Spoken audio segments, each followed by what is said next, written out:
Yeah, we're off. Hi, guys.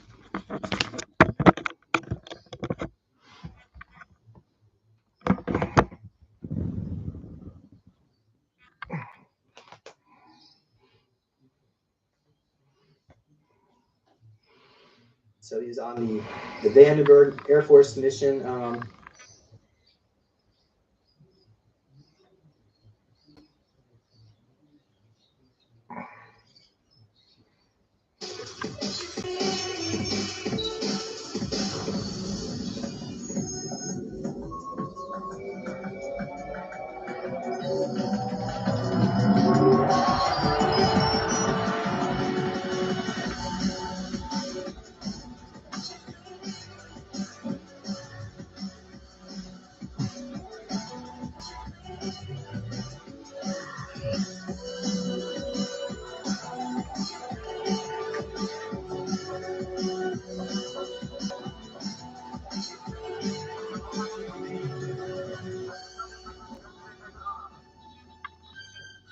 I'm trying it. It's not loading.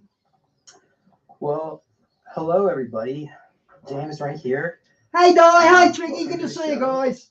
With Jimmy Payne here again, as we have a discussion about the time travel experiments,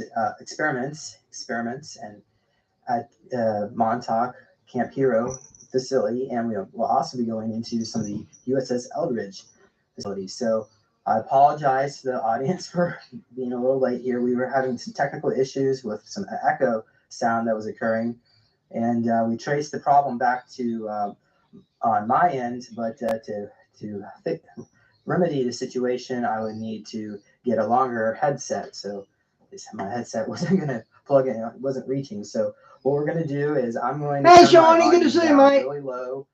When it's not going to affect you on your end, but so if I like kind of lean close to the microphone, to my speakers, trying to hear Jimmy, it's because I'm trying to keep my audio down so Jimmy doesn't hear the echo, because I don't hear the echo, and I'm guessing the audience members do not hear the guests that are listening in on the live stream here.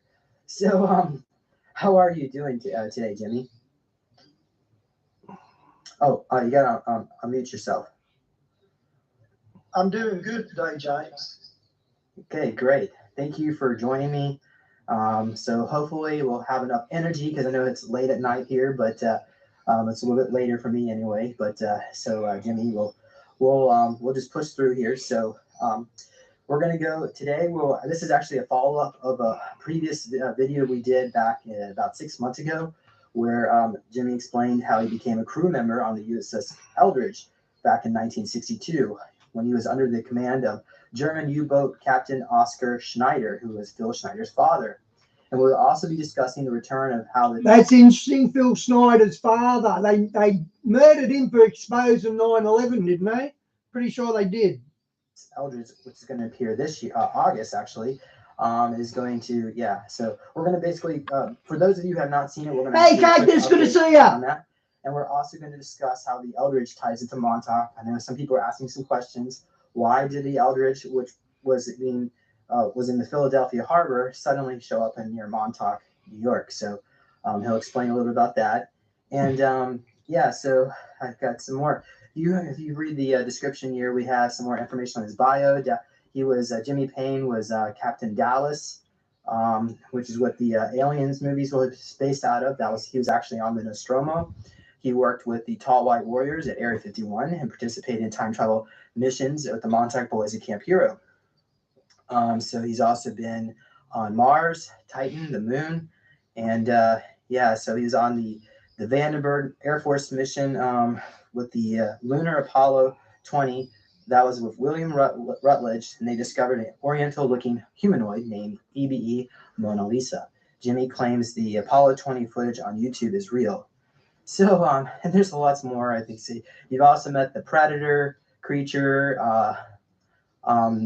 Yeah, we've had discussion about the Mel's Hole and all that. So, Jimmy, you've been getting around a little bit with your experience with the Men in Black, the Positive Division, I guess that you mentioned. I guess was that ACO Division 6 out of Pine Gap and Area 51. Anything else you want to add to that, Jimmy? Well, I was actually born into all this. They usually are born into it. Okay. Okay. All right. So, so where should we take this next? You want to just, why don't you just explain to the audience members what the USS Eldridge is for those of you who, starting from scratch. What is that? Yeah, good. Well, it's a destroyer that the government built during the wartime. Now, um, when this destroyer was being built, um, before it could be put into service, it would be taken out on sea trials, and the United States Coast Guard, their job is patrol the shores of the United States territory. So this destroyer was not taken out by regular Navy personnel. It was taken out by United States Coast Guardsmen, and they would, test the engines, the steering, the radar. All that was, has to do the sea trials first. So that's why there's a lot of confusion going on, because people think the Navy have contacted the Navy about it. And it wasn't the Navy that was involved with this. It was the United States Coast Guard was involved with it. Now, I want to go back a little bit and talk about my early childhood, but I'm not going to stay on it very long because we have a lot to cover tonight. In 1961, my family was abducted, and I was taken aboard a craft and examined by what I would call humanoids. They were Caucasian. They looked very badly deformed. There was a lot of genetic damage. And, but anyway, I ended up being taken to Nellis Air Force Base, because when you come into contact with extraterrestrials, we don't know what kind of diseases they carry. Similar to like when the Indians came in contact with Europeans, a lot of the Indian tribes died out. So I had to be taken in and put into quarantine. And I had, the men in black saw something in me that was unique. So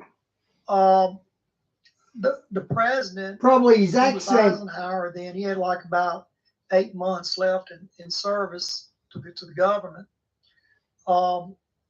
He arranged for me to, since I wasn't afraid of aliens,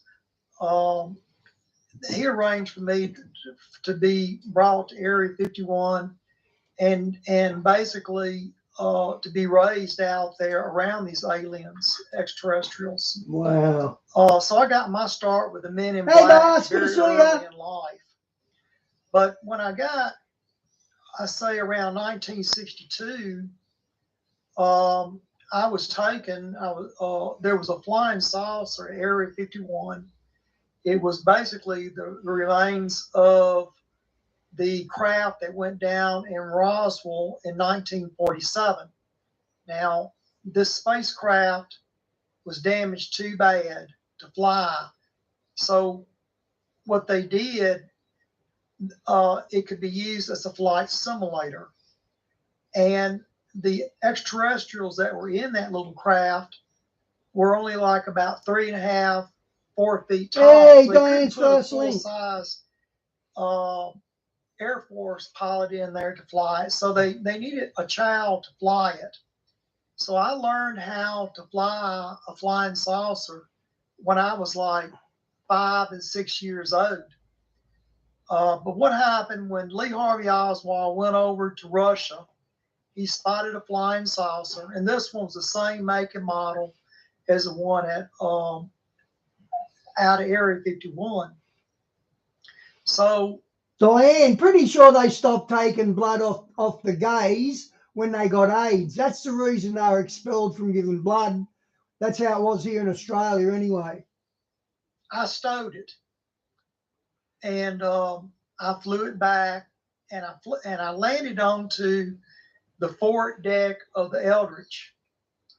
Okay, now that's how I was using the Eldridge because I knew the Eldridge time traveled to bring it back in time. I wanted to get it on the ship where we get this back to Area 51, Back or blood bank. or get it back, like I said, to the eastern United States, ship it.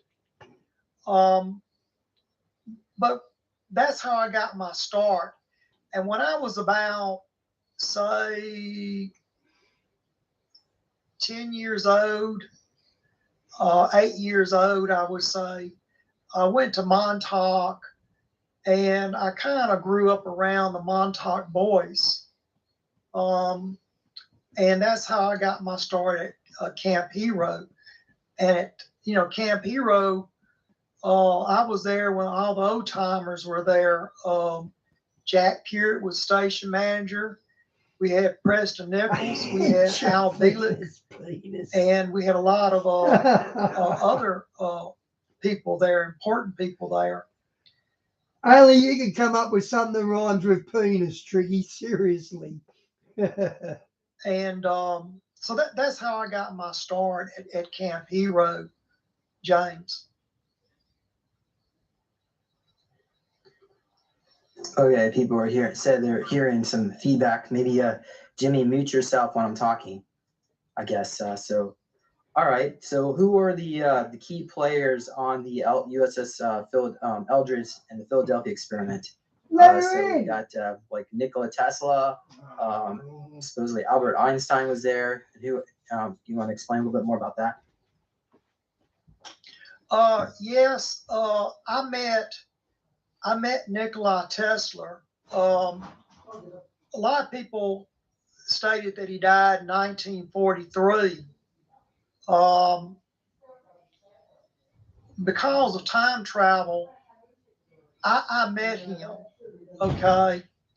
I did not meet Albert Einstein. I met Nikola Tesla.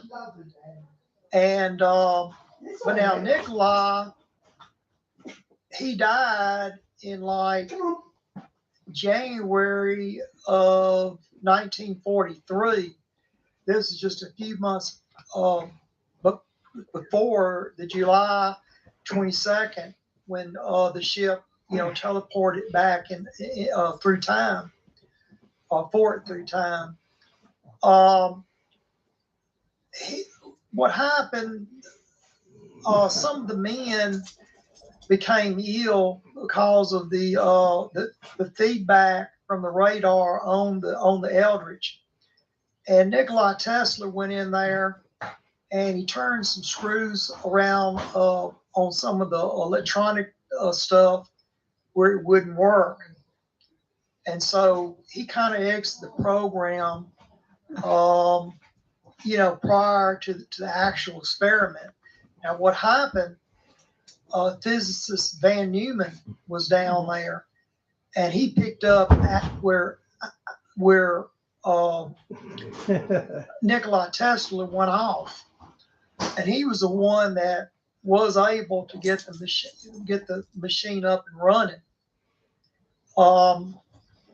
But that right there, when he did get up and running, I had gotten abducted just prior. I got abducted in 1967, I believe. I had an encounter with an Atlantean, that was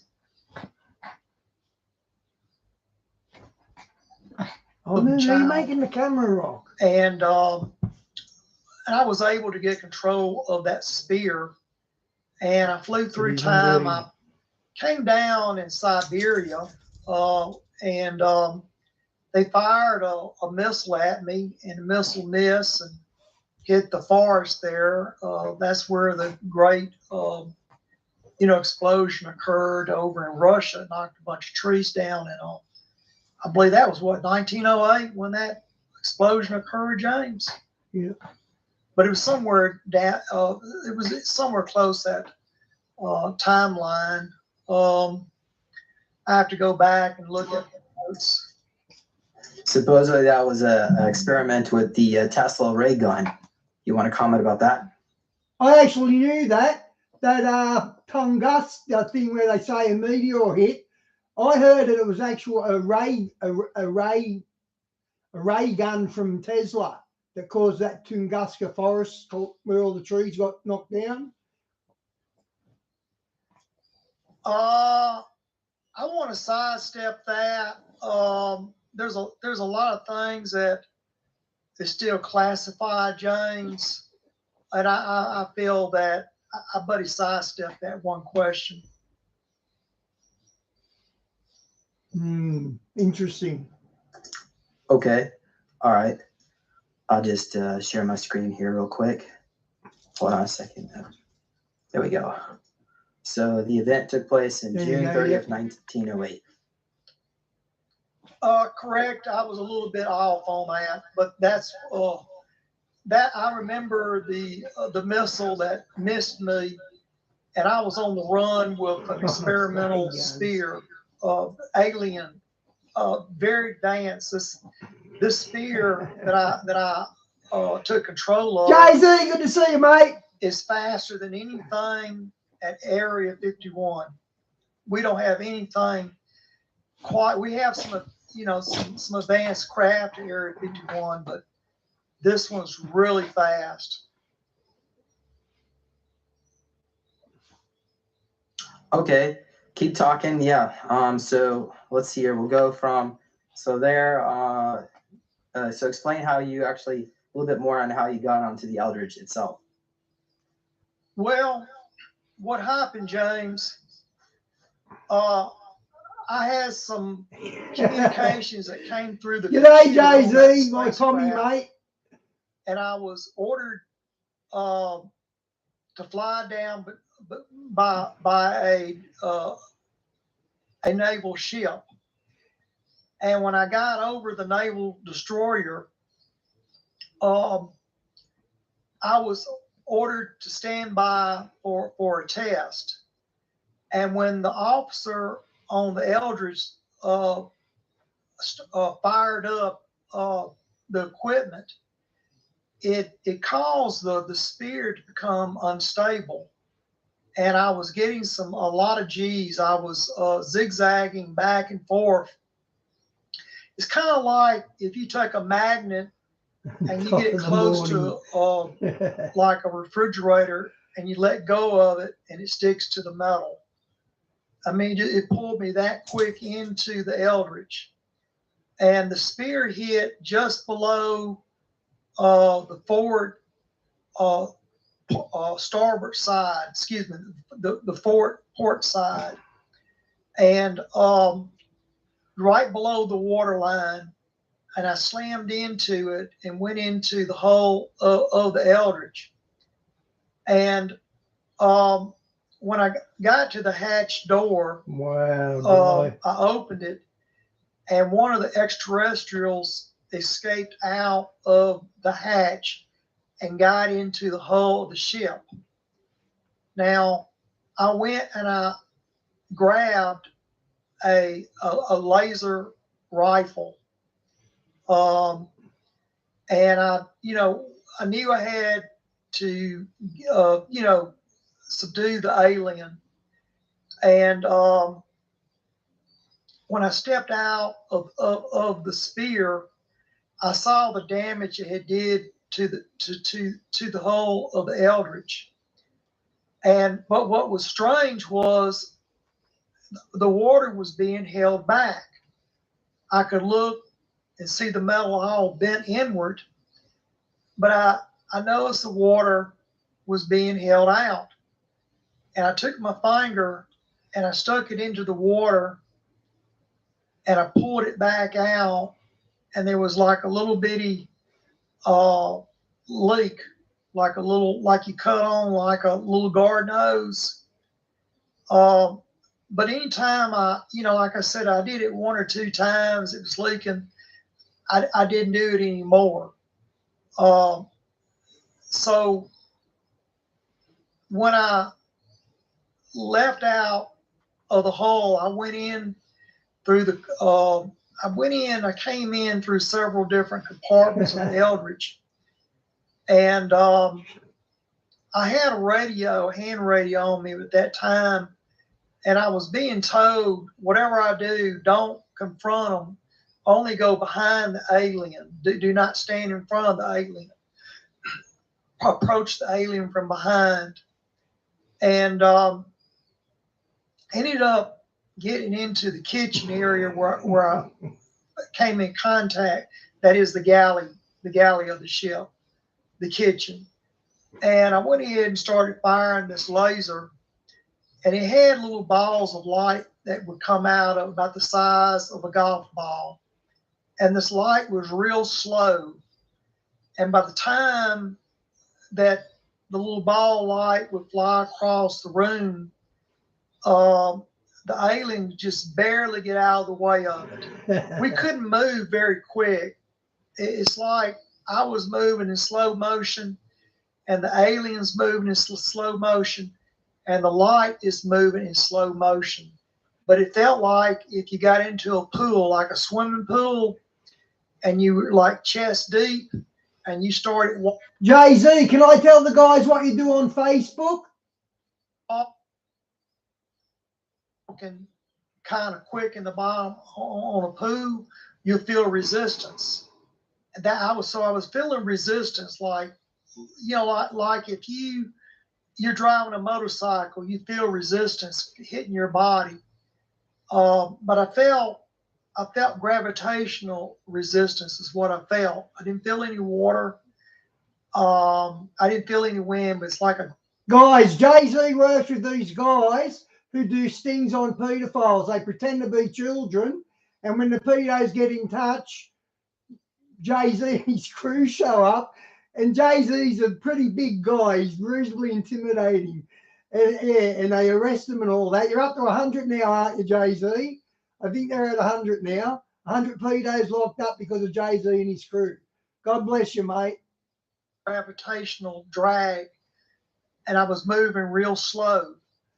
But it ended up, like I said, the alien was wounded. 99 and, tomorrow. I ended up getting him into. I hope you get a free punch when you hit 100. To a cargo area, and I closed the hatch, and it was a mop that I took and jammed up against the hatch door to keep the alien from opening from the inside. In other words, I trapped it in the cargo area, and I managed to get out. Went through several other corridors and found a hatch and opened it up. And when I did, the Eldridge was on fire. It was a green fire, but it's only like about 4 or 5 inches. You could see it 4 or 5 inches off the deck, and it burned like alcohol. Alcohol. Amen, Tree. You could not do nothing better for kids than to go and arrest their molesters. 100%. Oh, real hard. We need more like you, Jay-Z. Hard to see when it burns, but this stuff looked kind of greenish. So I closed the hatch. I couldn't get out on that end. I went down a few more corridors till I found another hatch, and opened it. I was able to get out, get onto the deck. And when I got on the deck of the Eldridge, the firefighting equipment, there's hoses, attached to the bulkhead. So I pulled the hoses off, coupled them up, and was able to get open the valve up to get the firefighting equipment up and running. And I was able to put the deck fire out. And I would say at least a third of the ship was on fire. So it did a lot of damage, but it was more with burnt cables, electric. Yeah, Cactus, Jay-Z and I, we want to stick back in the tribulation and take the bastards on. We want to be warriors for God. We've spoken about it before. Seriously. Cables, the paint, the steel wasn't damaged, but the steel was extremely hot. Just like you would grab hold of a hot cast iron skillet. I mean, when the heels of my boots, the heels of the heels of my boots would melt a little. I love this guy's accent. What is this, guys? This is deep south? This It was that accent? hot. Okay. So once the fire was out, I was able to move from the rear of the ship towards the front of the ship. But I encountered that resistance again. It was just like it was real hard. It took me maybe a half an hour. And see, that's the thing about it. You have no sense of time when you're on the Eldridge. But it just took forever for me to get from the. That's an interesting detail. You don't feel time when you're in time slips, but it can take forever. That's interesting. From the rear of the ship to the forward section of the ship. And when I got up towards the forward section, I found a break in one of the cables that led from the generator to the netting on the side of the ship. And it was arcing green. And at that time, I seen out of the side of my eye some movement, and there was Lieutenant. Oh, Cactus, you can't have a shot of him as a low IQ because of his accent, not his work using normal words. You can't say that. Alexander Cameron. Now, he's the Coast Guard commander who was in charge of the Eldridge. See, they're supposed to be just simply a sea trial test. And he asked me, he said, look, we got some damage here. And this is a test. And we can't use the radios because it's a test. So it's a secret test going on. So he went, we're seeing the damage and we're filling up. Yeah, that Sound of Freedom, that's getting a lot of attention. Diane went and saw it when it first came out. But yeah, it's getting a lot of attention. All these gravitational. Some Christian channel's going to put it up and do a breakdown of it, and then I can stream it. Waves. He's feeling it. I'm feeling it. We know something's wrong. So we've got to get this cable fixed. And so he went in there to the toolbox and he got some tape, electrical tape, and got some clamps, and electrical clamps, but what happened was I repaired the cable from the generator. It was shortening out on the deck, and I was able to pull the cable up, wrap the tape around it, and set it back down. Well, that wasn't the only break. There was some more breaks on the side of the ship. So Lieutenant Alexander Cameron said, look, we have more breaks. I need you to get on the net. Thanks for having my back with the accent. Climb down on the side of the ship man. and repair these breaks because it's still shortening out. That's where we're getting back feed on this generator. So I crawled over, and that's him. That's him right there. John Eldridge, the junior. Yeah. Now the father was a little more. Can you pull up the graduation picture, the Coast Guard graduation picture? Yeah. Like rugby league, Super League. I go for Warrington in the English Super League. That's my team, Warrington Wolves.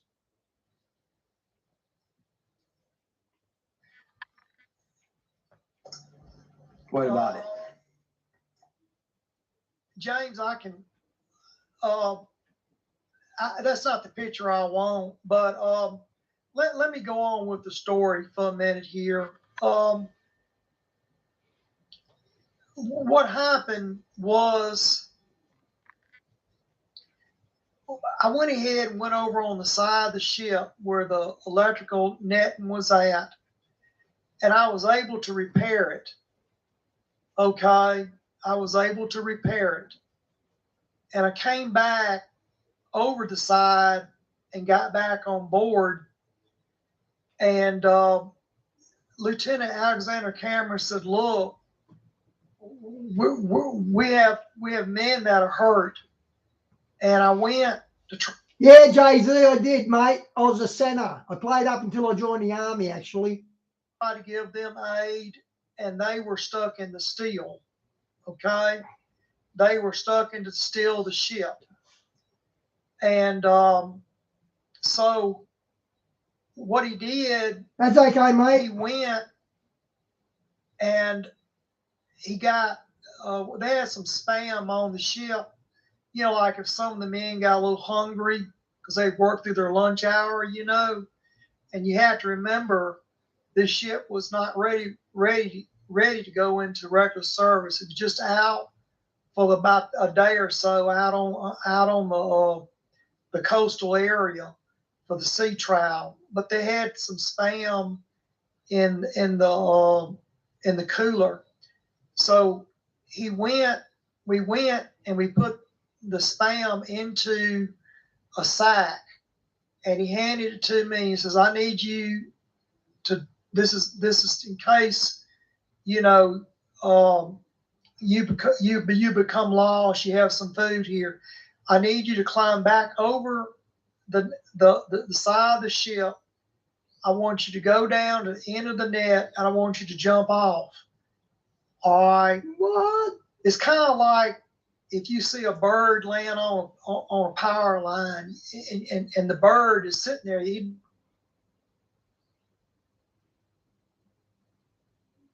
holding on to the power line. You don't want to touch the ground and touch the power line at the same time. You have to jump.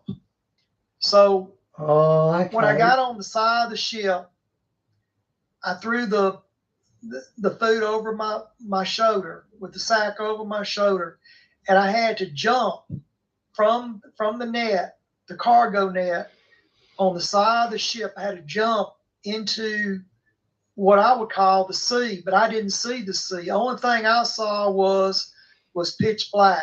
Tricky, that's rugby union tight head prop. Very similar. Actually, rugby league descended from rugby union. I never saw anything else. Tricky, you must be a big boy if you're a prop. Props are big boys. Right. And the green light would be very similar if you put on night vision goggles. That's the best way I can describe it, is just a green light. And I jumped off and I came down, and I came out. When I came down, I hit outside the fence of the Eldridge. Well, excuse me, outside the fence of Camp Hero, and it was dark.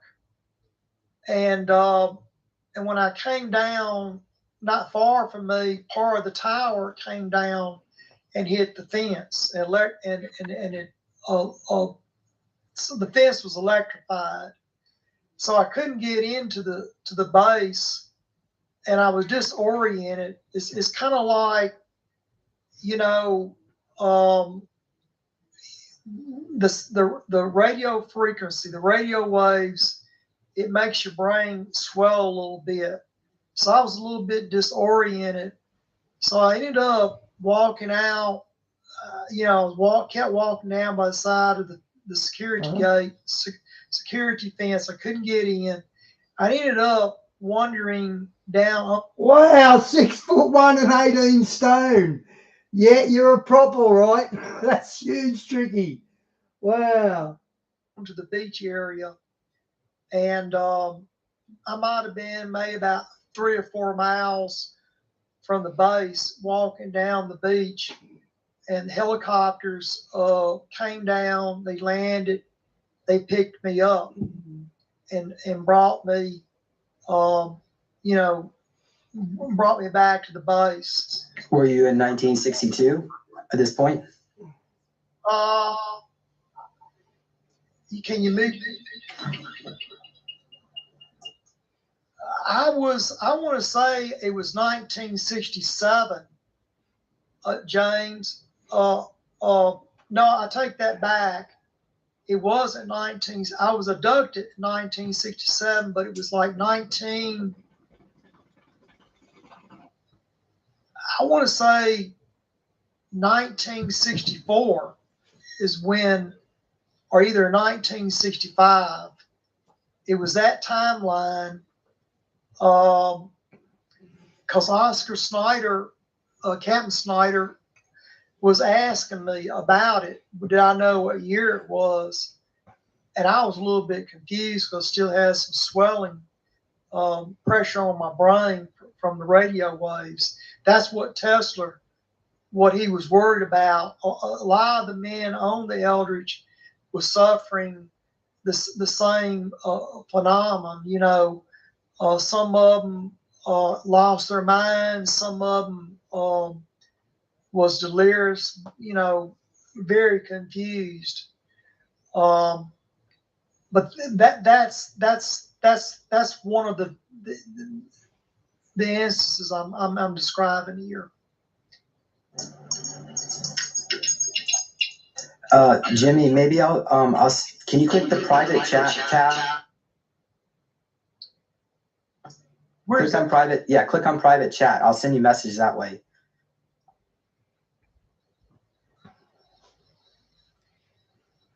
So I'll just type the questions. That way you don't have to hear all the feedback. Yeah, I see it now. Okay. So tell us more about the alien. I want to know like what kind of alien it was. Yeah, why was it there? What did it look like? Well, it was an Atlantean. The spacecraft that went down in Russia. So you have a 3-finger Atlantean and you have a 6-finger Atlantean. Now, the 6-finger Atlantean that went down in Russia in 1962, the Russians recovered the spacecraft, and what happened was they did an autopsy on the alien astronaut, and all of them got sick. Everyone on that base died. They died. So we're talking about an entire Russian base with nothing but dead soldiers. Wow. And they had a fever. They all ran a strange fever. And the best way to describe it was like Ebola. Now, I believe, and this is just what I honestly believe, I believe Ebola is an alien virus because, but what you see over in Africa it's Ebola over there, but that virus takes time to kill you in Africa. This this virus was much more powerful. It was much more powerful Ebola. I mean, they all just bled to death. Wow, he's destroyed all the 5G towers. Putin has. Wow, I think that turns on nanotech in your vaccines. I think that's the theory they use. Their insides turned to liquid. Okay, so what happened was the three-fingered Atlantean showed up, and the six-finger Atlantean is the one that was in the crash, but it was the three-finger Atlantean that's one that went after me. And because I had stolen the craft, I think it wanted the craft for itself to fly to get off world. But that's what I believe. I just stole the craft before the three-finger Atlantean could get his hands on it. That's the only thing I can make out. I would just type it out so you don't have to hear the echo. Was the Ebola virus an AI black goo virus?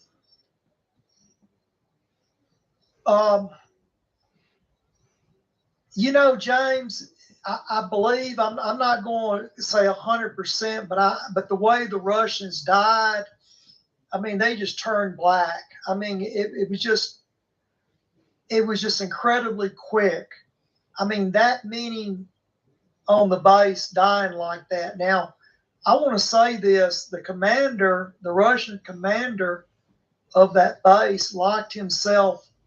When all these soldiers started dropping dead, he immediately locked himself in the office. He was terrified. And when the three-finger alien met up with me, it wanted me to follow it. And I followed the alien up into the base. And they had taken some more stuff out of that craft. And but what happened? The officer, the commander of that military base, he had a pistol on his hip. And when the alien confronted the Russian commander, you know, of course, the alien was telepathic, and it told the Russian officer that he wanted every bit of the material back, and then it made the Russian officer apologize to him, and after he apologized to him, he made the Russian pull the gun out of his holster, and he told the Russian officer to point it towards his head. And then when he put it to his head, the alien said, "Pull the trigger." And the Russian officer pulled the trigger, and he blew his brains out. The blood, some of his brains and blood flew on me. And it kind of traumatized me, you know, but he was doing it by thought. In other words, if that alien looked you in the eye and told you to put a gun to your head and then pull the trigger, you have no choice. It was some type of mind control. And the alien called itself a god, G-O-D, and that it came in peace. But it was, you know, it was furious at what had happened. So after the commander blew his brains out, the alien informed me. He said, "Well, I want you to, you know, put the stuff that he took out of the craft back into this, you know, this military truck, and for you to drive the truck back away from the base here." And I did as I was instructed. You see what I'm saying? So like I said, the Russians claim it happened in like 1969, 1979, but that's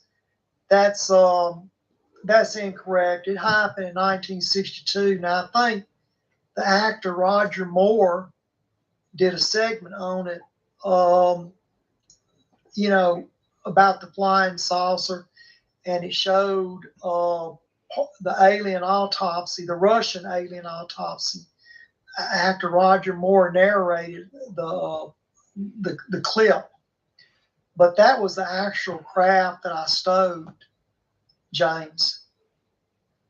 Do you see the screen? Yeah. Why was the alien there?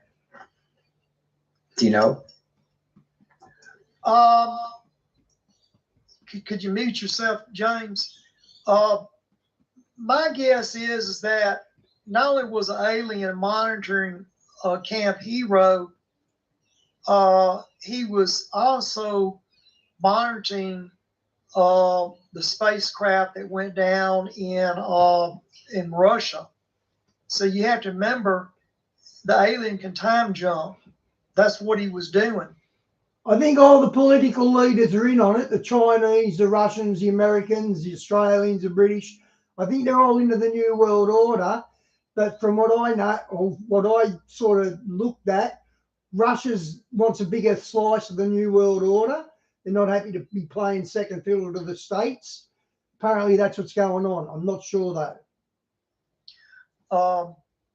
I think he wanted it to go off world with it. Now that's just, I mean, no one, this is just something I've thought about. Yeah, Diane, they're fighting you know, for bigger control, aren't they?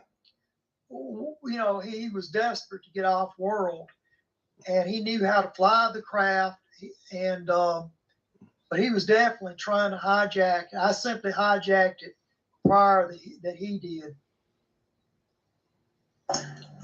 See the screen. Look at the question there. Wow. Did the Ho in hyperspace allow the negative grays to enter our reality? James, they've been here a long time. The Greys have. Now there was an instance at Camp Hero where some Greys that I was with got dragged into the time tunnel. I believe Al Buick might have said something about that, and I think he gave it on one of his lectures. But they stayed at Camp Hero for several days, and that's when Preston Nichols took some Lysol and sprayed on them, and they seemed to get drunk. See, they absorb nutrients through their skin. But a little gray, if a good disciple of whose? King Charles, maybe? He doesn't shower, he can have a strong body odor. Very strong. Explain why. Why do they smell so bad? They don't have, like a human defecates. We have intestines. They don't have that. They expel when they're through digesting. They absorb food through their skin, and then they expel it when it's through absorbing. That's why they take blood, say cattle, and they take this blood from the cattle. They smear it on their arms or legs. That's how they get their nutrients. And I'm going to say something. When you see mutilated cattle, that's a good sign, because if it's a wild gray, it's not going to go after cattle, it's going to go after humans. So if you see mutilated cattle, it means that we have a friendly gray around. He's going after the livestock. But a wild gray will abduct you and cut you up. Yeah, I got another mark. And I got one on my leg too. So, but that's, I think these are like reptilians that are doing this in Draco. Now, Now, I want to say something. There are like parasites, like vampire bats. A vampire bat, I'm not talking about a vampire bat on Earth. I'm talking about an alien vampire bat. Oh, okay. Well, let's just move on here. But I'm thinking you have more like puncture wounds.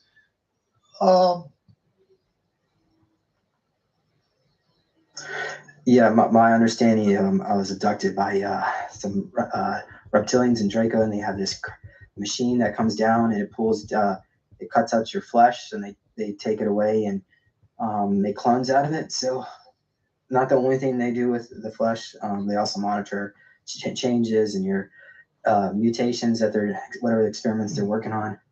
But yeah. Well, I want to say something now. Wow. No one's never said this. This is just something that I'm in the back of my mind. But when you hear about lab-grown meat, this is, we're starting to hear about McNuggets. We're gonna have lab-grown meat, like you have cow or pig or chicken. Basically, that's a tumor. Oh, man. When someone says, He's saying chicken McNuggets are a tumor. Oh, no. Lucky I don't like chicken McNuggets. Go to McDonald's and get some McNuggets. Well, really, that's just tumor meat. So who's to say that if they're not getting a little sample of flesh from you or blood from you, the tissue samples, and they're growing flesh, who say they're not doing that? You know what I mean? Yeah. Just go ahead. When I talk, mute yourself so that way there's no echo. But yeah, so communicated with Gary, who was head of the Galactic Federation's military squad, and they say they actually know where all these cloning facilities are taking place. And there's hundreds of thousands of clones in each one of these facilities, and there's people all over the world that they've been cloning out for what I guess probably to sell them off world as slaves. But yeah, that's beyond the scope of this conversation. I think we should move on here, if you don't mind, Jimmy. If that sounds like a really good idea. How about let's go explain why the USS Eldridge changed its location from Philadelphia to Montauk, New York. Because that question has been coming up repeatedly in the last interview that we did in the comment section. James, only thing I can tell you is I'm thinking the radar moved, it's like, you have an object at point A and you want to go to point B. Now, I believe what happened, they turned the radio dish, the antenna dish, they rotated it. And when they did, it picked it up and it moved it. Now, that's just my thought.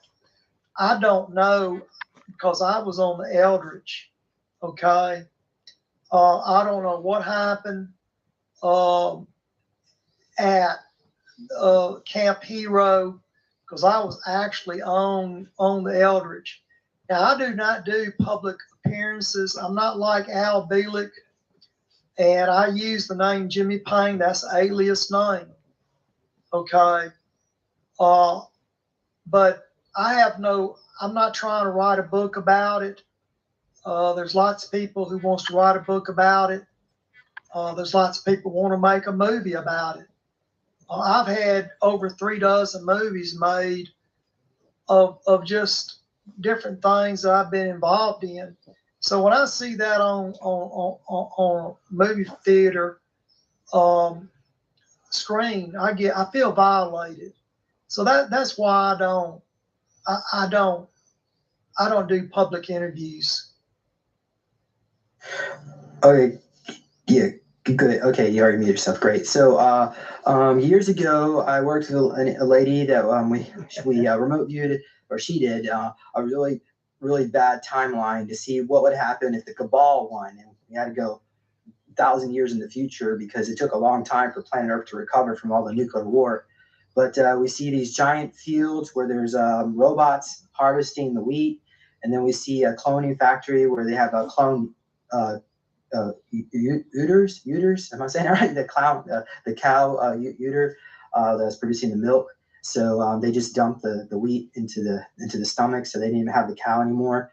And then the rich and elite were living at the top of these giant skyscrapers, and everybody else was just basically a bunch of slaves. And it was basically Klaus Schwab dream come true. So, but that reality, the timelines diverged around 2011, in November of 2011. That's when we had the splitting of 3D and 5D Earth. That's why, Jimmy. I know, Jimmy, you always talk about your nuclear war. I think that timeline dissipated, but anyway, what you're seeing on the screen here is the Sage Tower at Montauk, New York. So these towers were built in the 1960s to communicate with other towers, and I guess they would use microwaves into the atmosphere instead of satellites. So when satellites came, they made all these towers obsolete. But so that's what I wanted to see. Jim, you want to comment on any of that before I show the next picture? Well, those are microwave antennas, and if you stand in front of it, you're going to have swelling in your brain. So the thing about the Montauk boys is that when you get around this equipment, they go to talking and they try to put a year down, and then the timeline is distorted because you don't really know what happens until you're. If you have a look at all them radar things there, they're all black and white, like the Freemasons black and white. They're all colored black and white. That's interesting. I wonder why. Brain stops swelling. We can time jump, but we have a little bit of brain swellage. Now, since then, they've been able to get a lot of that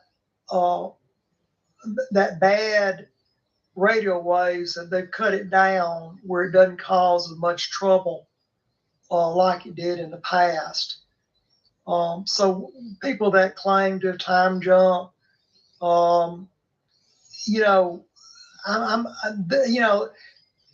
know that on Camp Hero there's at least 200 graves, 200 to 225 graves out there, and those are Montauk boys that have been either killed or died or whatever, and they buried them out there.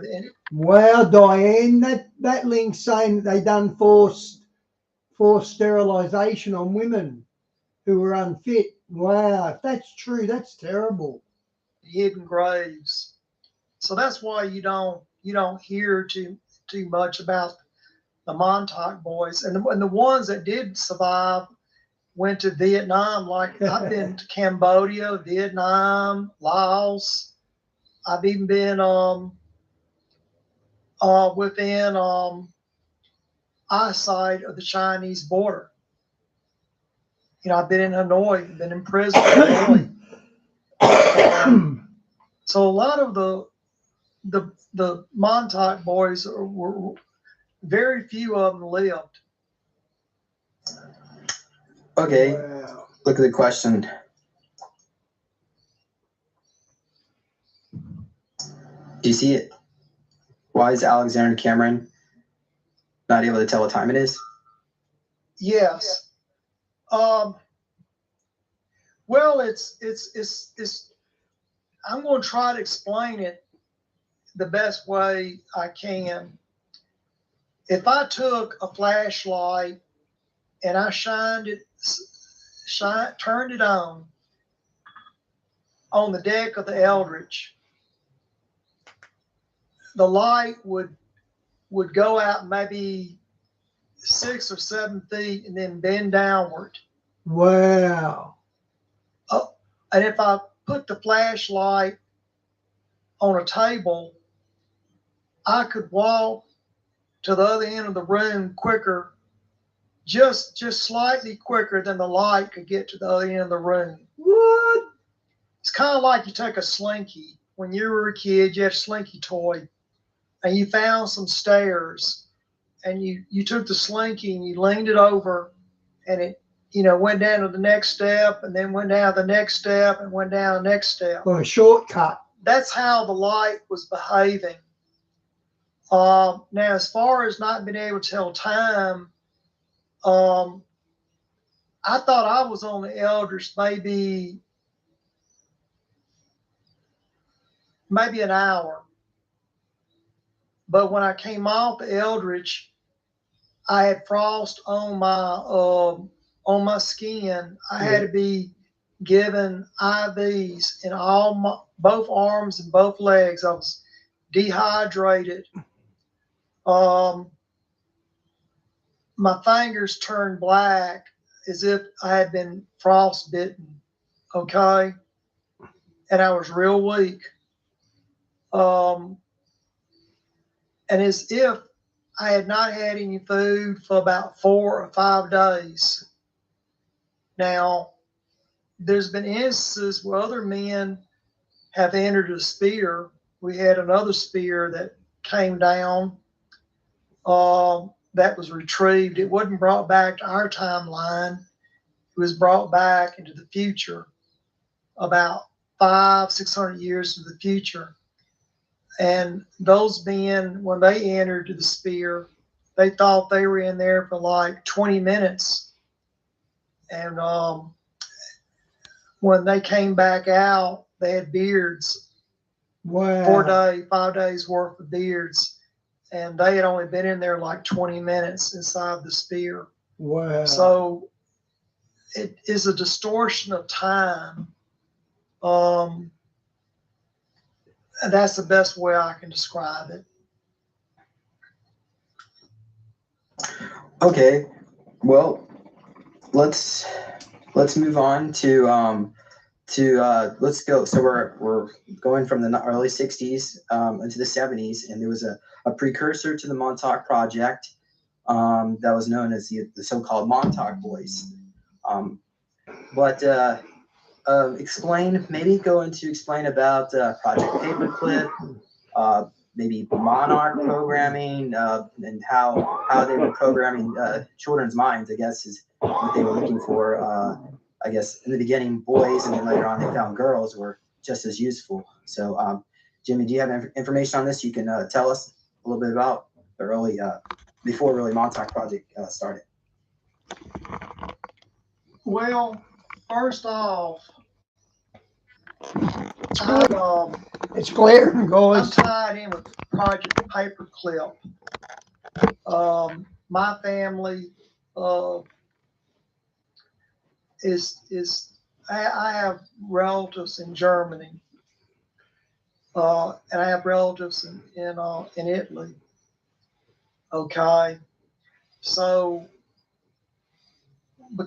when Paperclip, when the scientists in Germany were being brought over to the United States, a lot of them went down to, some of them went to Holloman Air Force Base. Some of them went over to Nellis Air Force Base. Some went to Plum Island. Okay. Now, by the 1960s, when I came there, I came in like 61, I think.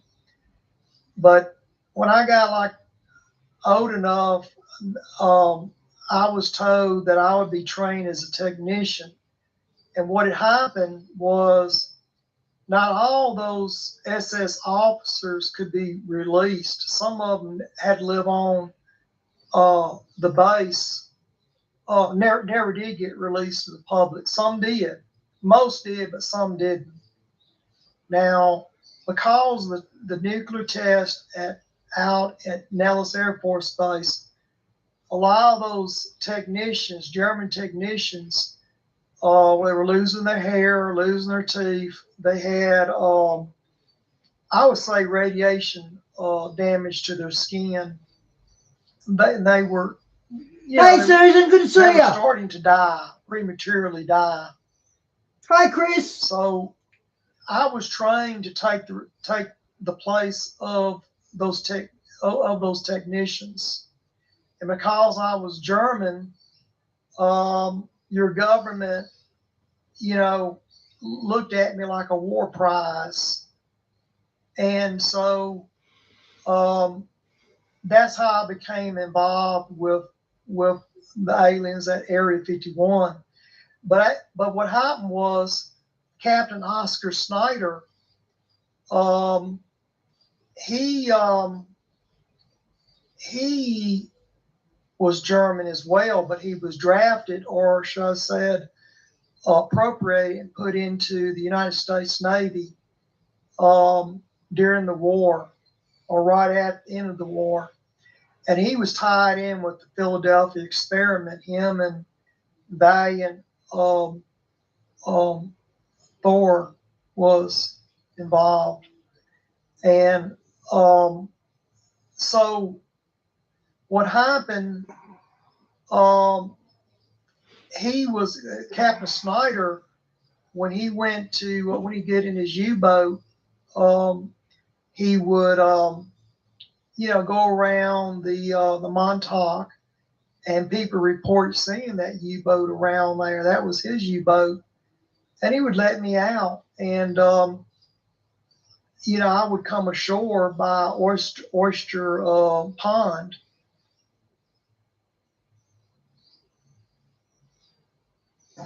Bunker 112. And, but anyway, I was taken in and put with other boys down there, and it was kind of like a reform school. It's where you have very young men that society doesn't like. Okay, and almost like a prison-like attitude, and it's like being locked up in a jail, and it's like Lord of the Flies. I mean, you have to show who's the most dominant male down inside that bunker. And I can remember having a struggle with another Montauk boy. I ended up stabbing him with a shank up in his chest, and fight him off. And so I became like the top guy. I mean, the head of yourself. Yeah, I'm with you, Tricky. We miss you when you're not here, but we managed to plug on. Block is what I'm saying. And the Montauk boys, the early ones, they were bred for war. They're very violent, and now because that's why a lot of them were sent off to Vietnam, and to be a time traveler, it doesn't, you would kill somebody if somebody found out that you were a time traveler. You'd kill them. You do whatever it takes to get the information you need. And I would go back in time or go forward in time. I would, steal stuff, military secrets, stuff like that, and or either monitor that particular timeline. But I would always have to report back and tell Jack Pewitt or whoever was down there what was going on. So that's the girls.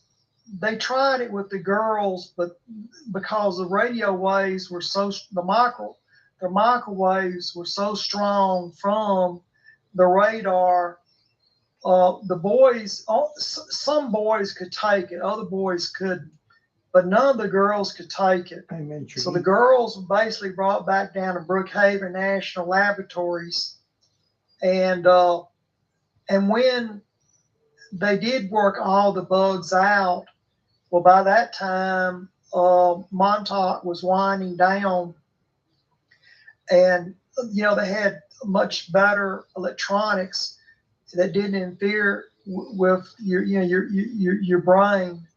So they did use the women, the females, but it's much later in the program when they're able to refine the electronics, James.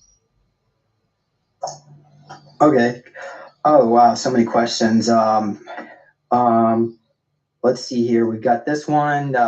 Was Hitler given plans for the nuclear bomb and refused to make one, while the Americans were excited to get one? And the Japanese actually surrendered to the United States before they dropped the nuclear bomb. So they just wanted some virgin targets. I think I'm laughing, but what's funny is just how we've been lied to. That's what's funny. Yeah. But yeah, can you comment about that really quick, Jimmy? First of all, Hitler did not want to fight the United States. He did not want to fight the United States. Now, the royal family in England, they're reptilian, okay, and they're the ones. Earth is being terraformed right now. All right, you see your government right now is on a witch hunt. All right, you see drugs in the streets. You see all this homosexual stuff and transvestites and all that. All right, this is by no mistake. And so Hitler wanted to kill the royal family because he knew they weren't human. Okay, the United States was just dragged up in it by the British. What happened was someone at Montauk did a time jump, went back in time, and altered the American Civil War, and had the South won the war. Well, the South did win the war, but they went back and they altered the timeline where the South lost. And this bogged down the United States. So the United States did not go to World War I, didn't have World War II. Those wars didn't happen. But because the timeline was changed in 1865, we did go to war, have World War I and World War II. Okay. So these reptilians, they're here to cause chaos. And when I think of white privilege, there's not a Caucasian in North America that has white privilege. The real white privilege is the royal family in England. And they are the white privilege. And they go around, they stir all this mess up, they cause all these wars. And until the British people can break free, we're going to have this forever and ever. It's a parasite. Okay, guys, it's only 21 hours old. Does that answer some of your questions, John? Yes, thank you. All right. So let's see here. Let's go. Here's some really good questions from the audience. Let's see here. How about this one from Lee Ram? Al Bielek destroyed the computers on board the Eldridge ship after they were told to do so by the 1980s military to send them back to do this. Is this why the ship was stuck in a time loop or returned then now? What do you think, Jimmy? Al Bielek did destroy the computers, but there was one glitch.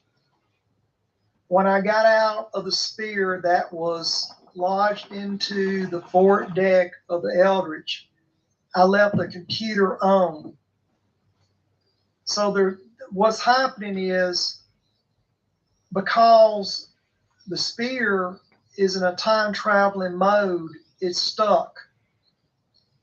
Someone has to go back onto the Eldridge go into the sphere and dislodge it from the ship.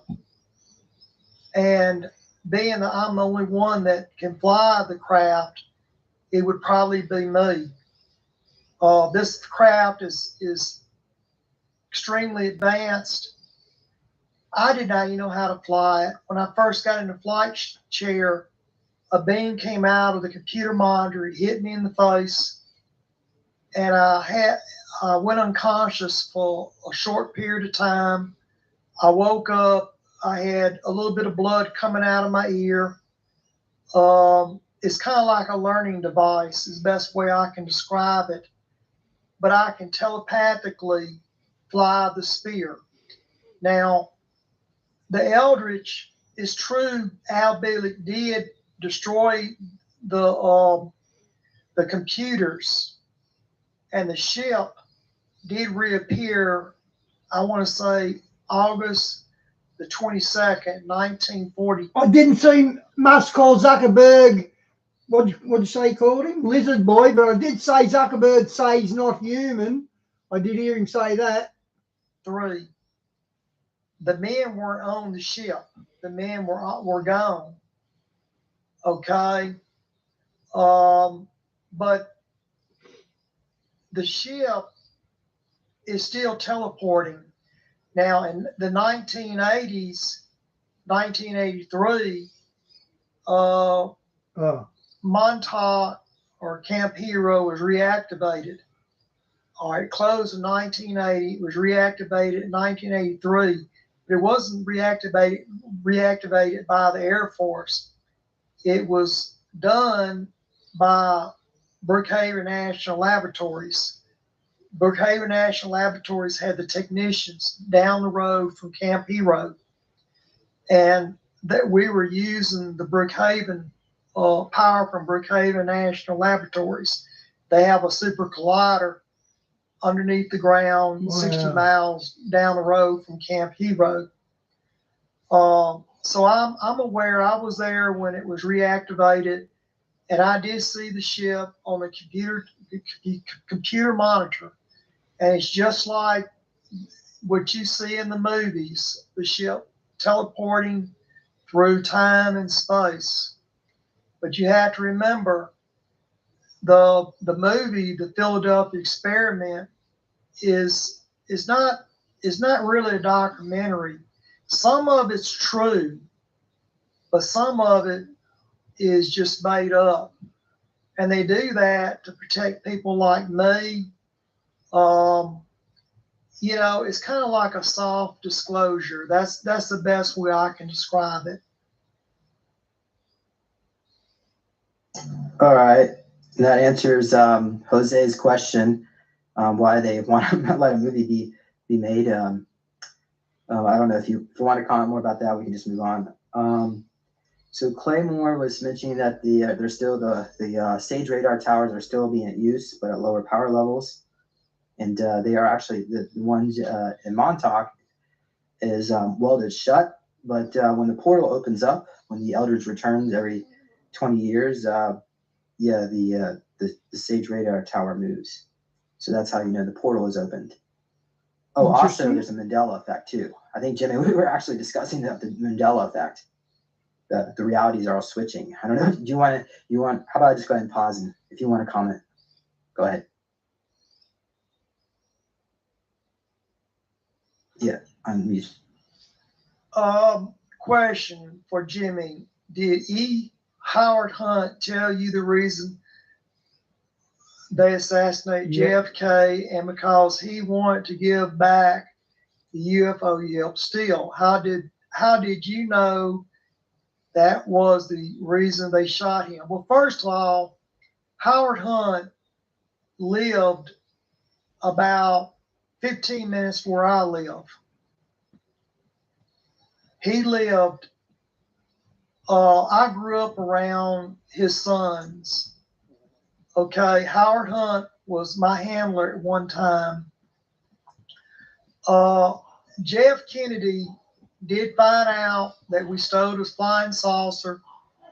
He told the CIA to give it back, and it wasn't the CIA that the CIA couldn't give it back because one, the military industrial complex, it was in their hands at that time.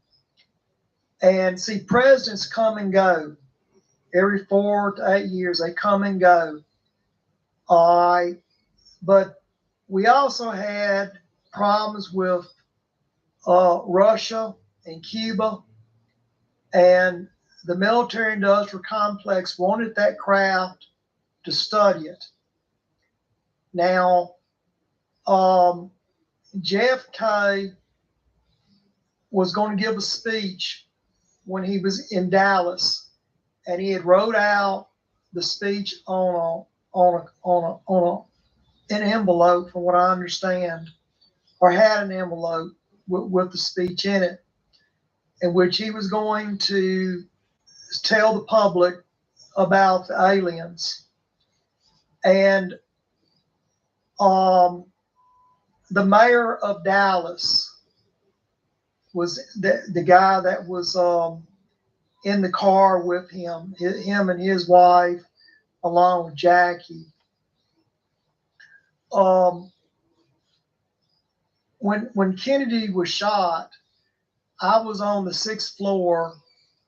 Well, I was on the 6th floor of the Texas School Book Depository, and there was 2 men in there. It was Lee Harvey Oswald, and there was a guy, David Morals, was up there. David Morals is who fired the kill shot, and David Morals had an invisibility pack. You put it over your shoulder, you flip the switch, you can't see them. And when I came down the stairs, the policeman came right past me. See, nobody pays attention to a child. Nobody pays attention to a child. They're looking for the gunman. And but Lee never did kill President Kennedy. He fired blanks, is what he fired. And Lee is a true hero. He loved his country. He knew that the future would be messed up, and you're starting to see it right now, that you have a government that's out of control, James. And Lee Harvey Oswald wanted a republic. We don't have a republic right now. Does that help answer the question that's for me? Yeah, so basically the aliens is what gave the order, because JFK, he was going to tell the public about aliens. And yeah, so that letter that was that he was going to read to the public was, I guess you said the governor had it, and he put it in his safe. So when he died, that I guess that's in his estate still, and it hasn't really been released to the public what his message was going to be that day.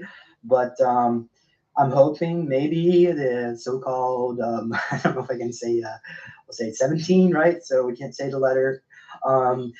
Went back in time with, the Marvelous Adventures book. Supposedly they went back in time. Maybe they made a clone of them, and Kennedy's with the Galactic Federation now. I don't know. Really, that might be a stretch, but you never know. So, yeah, someone was saying, yeah, was JFK a clone? Is he still alive? No way. Anyway, so all right, I guess we can go ahead and move on here. So when Epstein apparently committed suicide, when they wheeled the body out on a gurney, it wasn't the same head. He had a different ear and everything. So it wasn't the body of Epstein, it was some other guy. And when you think about it, they murdered someone to make it look like Epstein's body. That's so serious. Let's see here. I got some more questions. We have. Yep, he's alive, 100%. Still in the future. Maybe he supposedly, he died. What was it, like 2008? I think he died. You want to comment about that? Yeah, I want to comment on some other questions, because I think when people ask a question, they need to be heard. One of the prior questions was J.F. Kennedy a clone? I do know they've cloned a couple of the presidents. I don't know if J.F. Kennedy was a clone, but I do know that they clone presidents. There's been a couple of them have been cloned. Now, is Al Bielek still in the future? He figured it out. Al is dead right now. When your body, you're a biological unit, and when you die, you die. We're basically we have we go in the past, but once our body dies, we become a form of energy, like an orb. Okay. What other questions, James? All right, let's go to some of the ones that I had. Let's going back into the Montauk project. So the Montauk project was under Project Phoenix, and that's also what the Philadelphia experiment was under. But we also know that Montauk 1.0 ended in August of 1983 when Junior destroyed the facility. So we could, before we actually discuss Junior, maybe you can tell us why, for instance, why did so many children die at Montauk? How did they go missing? And then maybe you could go into the operator chair and how. Yeah. So let's go into the nitty gritty there on the Montauk project. I want to. There's a question of why some of the children would die at Montauk. Well, first of all, it goes back to paperclip. We were expendable. Okay, it was experimental. The radio waves, like I said, the microwaves made a lot of the men on Eldridge insane. It messed a lot of them up. Wow. And when you're tied in with paperclip, if I went, the Bidens have robbed so much from the US they can own islands. Wow. Public, people would be shocked, and I would never be able to work anywhere. I'd be treated like a war criminal, and but I would rather live. Well, Susan, that's interesting. As a war criminal than to live another day under this society and this government. I do not believe in the United States government. I believe in the SS, and I believe that Germany had a just cause. And you see how they treat Hitler. Well, they're treating your Mr. T, just like that right now, So you can make an enemy out of anybody, but Hitler did not want to attack the United States. He was dragged into it, and but a lot of the boys that were killed, once those experiments were over, they would kill them. With me, I had such high level intelligence, and I was in and out of Montauk. I was also working under the extraterrestrials at Area 51. So I'm thinking possibly the tall whites were shielding me. I don't really know. It could be because I can fly different types of craft. I mean, there's hardly any spacecraft that I can't fly. I can pilot it. And I believe that's the skills behind that is what kept me alive, James. Yeah, so Jimmy was they needed a child to operate some of these Greys craft because the Greys are a lot smaller than we are. But yeah, so maybe we can we went into a little bit about so a lot of the children would die. Some of them would go missing through the time tunnels. And a child would be placed onto the Montauk chair, and then they would be instructed to visualize a place and time. and then a portal would open up, and the child would be another, I guess you could say, guinea pig child would be sent through the time portal to grab intel or whatnot, and then they would be brought back. Ideally, the tunnel would have to stay open the entire time. So sometimes the child operator on the chair would get distracted, and and also the time portals connect not just through time but other alternate realities. We had one lady come on here. She said she went through a portal and they went to some Satyr layer with the satyrs, the like goatmen, whatever. They were mischievous people. Anyway, so we talk a little bit more about that. And also, I wanted you to go into this. Is Colonel John Alexander Jack Pruitt at Montauk. And what I'll do is I'll share my screen because, this is, I think Joseph Powell mentioned this one. So this guy here, you've probably seen him on various UFO shows. So what do you think about that, Jimmy?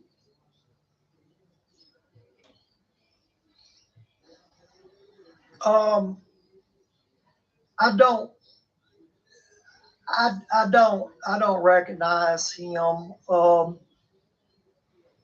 don't know if he's making that claim or not, but Lieutenant Alexander Cameron and Jack Pruitt are two different people.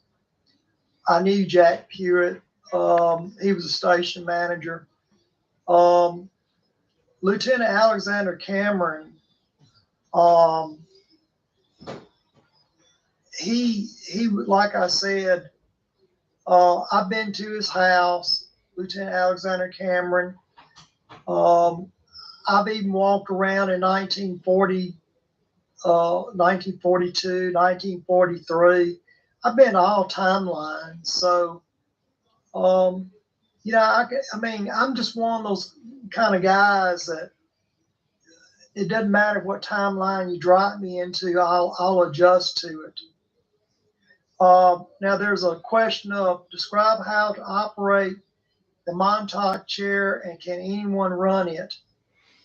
Well, nobody can, only specialized people can run the machine. I'll run it before. You have to be careful because you can dose somebody with a lot of voltage, radio waves, and cause damage. The Montauk chair was taken out of the spacecraft. There's two of them. One was at Camp Hero, and the other one was at the Tavistock Institute in England. That's where the British royal family sends their prime ministers and certain people in the military. They go there. They get brainwashed before they even meet the Queen. So that's how the Queen's able to stay in power. At any time a U.S. government official goes to England, and I don't care if it's even a president, he's probably going to end up in the chair at Tavistock Institute.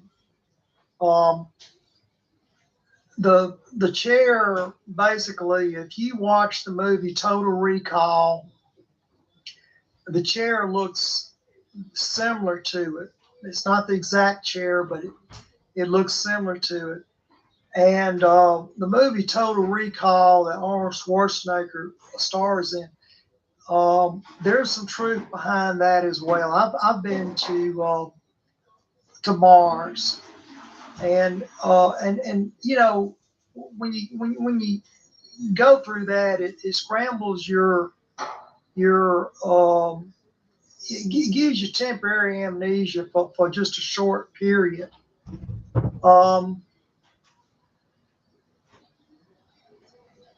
That's the best that I can describe the Montauk chair. Right. Wow. I didn't know that. So the Tavistock Institute in the UK, were they also running their own time travel experiments as well, similar to Montauk? Because this has actually come up with some memories that I had. I was sent back in time to meet George Washington, and the Americans were trying to arrange things for the Americans. So, but basically, all the timelines showed that the England lost its colony. So, what the UK, England was trying to do is sending people back in time to arrange things that are more favorable at the negotiation table. But ultimately, can you comment about that? Where they did the British royal family, whatever it is, send people back in time to try to change the timelines to benefit them too. What do you think, Jimmy? Well, first of all, you're very correct. Prince Harry and Meghan Markle should not be in the United States. It's real dangerous to have these British couple here in the United States, and it's real dangerous to have British troops at Nellis Air Force Base. If they need a place to train, Australia, the Pine Gap, all that's desert.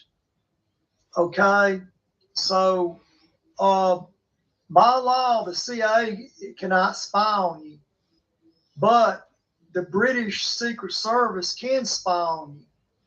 So we have British officers that are doing the spying at Nellis Air Force Base.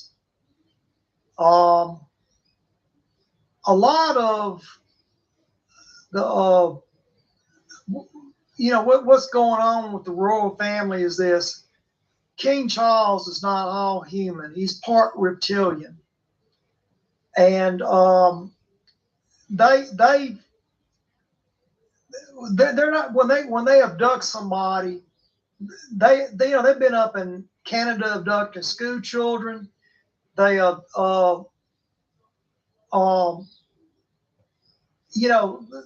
been abducting little American children. And when you have children come across the border undocumented, that's like giving the reptilians a free meal. There's no telling how many illegal aliens has been snatched up and brought down into these bases as a food source. Now I'm reading another question from Barbara Lynn. She says, James, does Jimmy know who the person was when they walked by during Charles's coronation? I didn't watch all the coronation. Now, what I did do was watch when they had the funeral, Queen Elizabeth's funeral. And if you noticed, when they buried the Queen, instead of having 6 pallbearers, they had 8 pallbearers. And you also notice the coffin was much, much larger than a regular coffin. And they do that because they shapeshift when they die. You notice they don't have an open coffin where you can look at the Queen. See, there's 4 on each side. Look how long that coffin is. That little woman, she's probably like 5'2", probably weighs about 100 pounds, maybe not that much. And those men are straining to get her, just to carry her.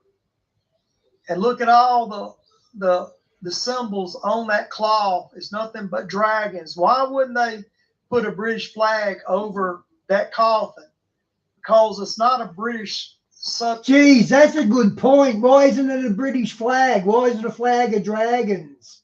Wow. And look at the soldiers, they're wearing red and black, the colors of hell. That's in that coffin. What it is a reptilian. Why would they put that instead of a British Union Jack flag? Yeah, Chris, and in the film clip of him singing Sign of the Times, he even walks on water. You watch, he even walks on water. Over that coffin. She's reptilian.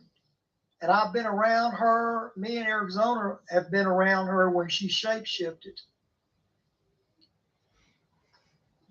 So what's in the coffin?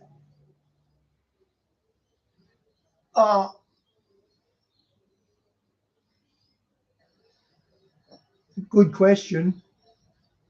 Repeat your question. Oh. So if we were to pop open that coffin, will we see like a reptilian in there, probably, or maybe a vril lizard jump out? What do you think?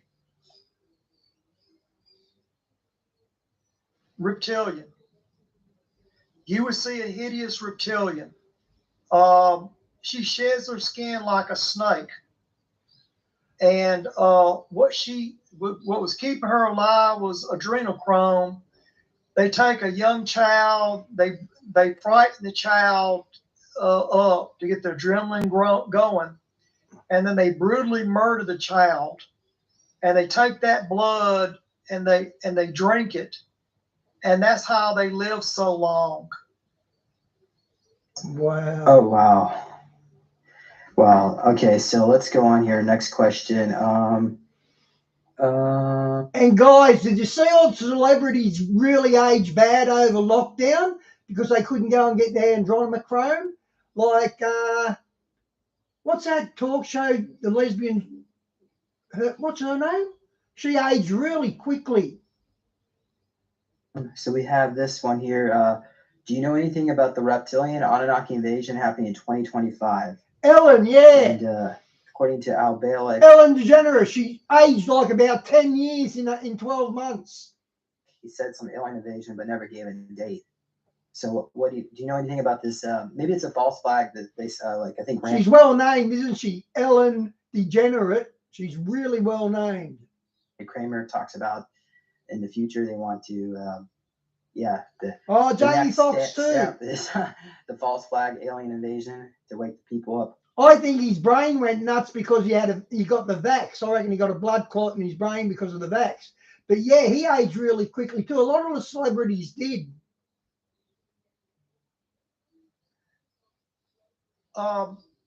First of all, Helen. I did a time jump to over in Switzerland at the CERN heavy collider over there.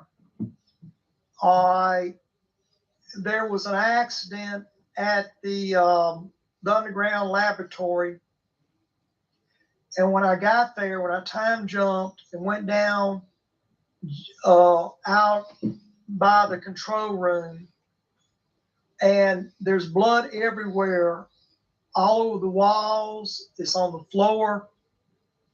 There's nobody that can be found. There's just blood everywhere. I'm talking about even on the ceilings of CERN. It's all over the pipes. So something came out and it grabbed all the people, it grabbed all the scientists and technicians, and it tore them to pieces. And then it dragged the bodies back into, I believe, the portal. Something came out of the portal and killed all the scientists.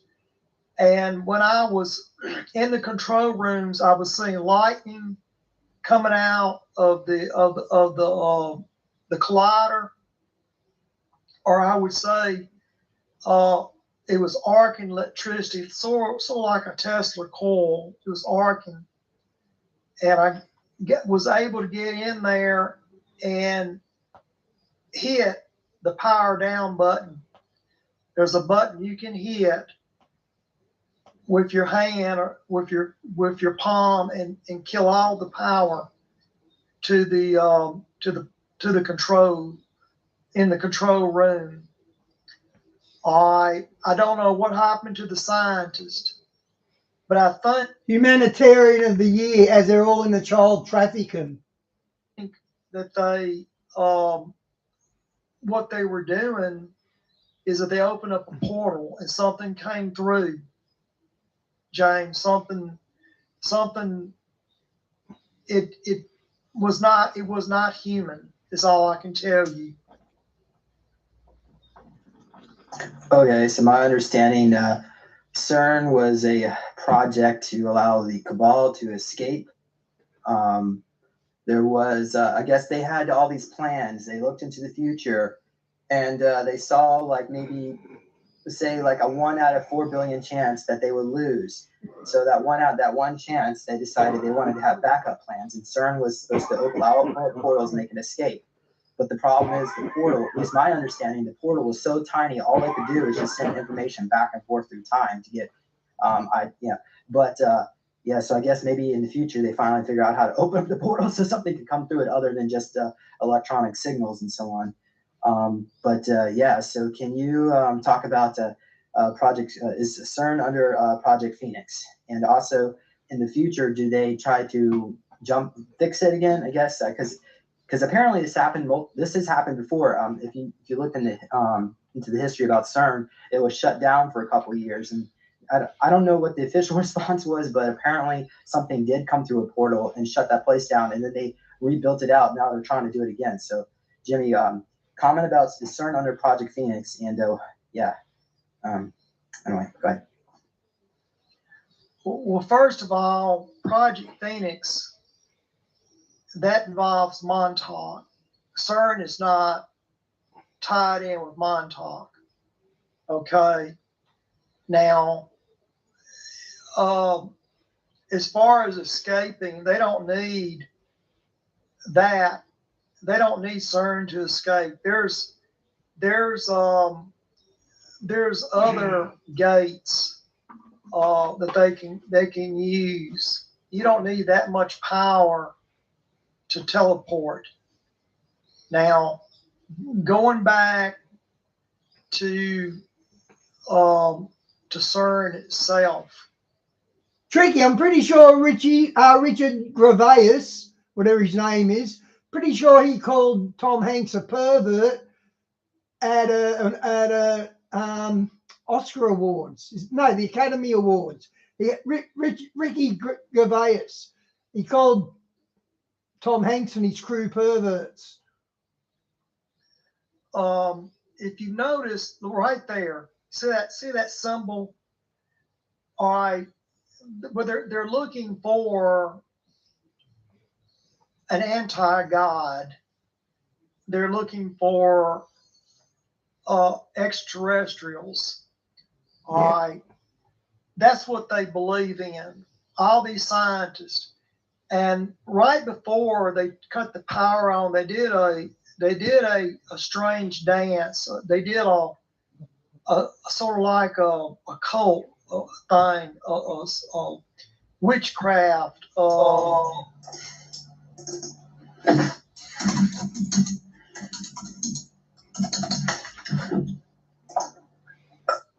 Oh, I see. Okay, it's my turn to talk. Okay, sorry for the awkwardness here. Okay, so let's go ahead and let's move on to, we can discuss about maybe the Montauk monster.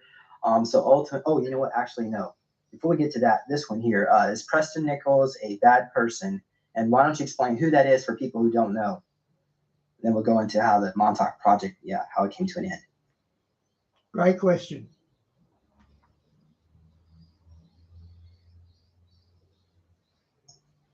Yeah, you're still muted. Hit the unmute button, Jimmy. Can you hear me now? Yeah. I'm sorry, excuse me. First off, I've been on Preston for many years.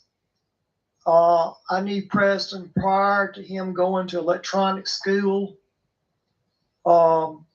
Preston was under mind control. Him and Al Bielek had a fallout because Preston was doing some things with the Montauk boys that Al Bielek did not like.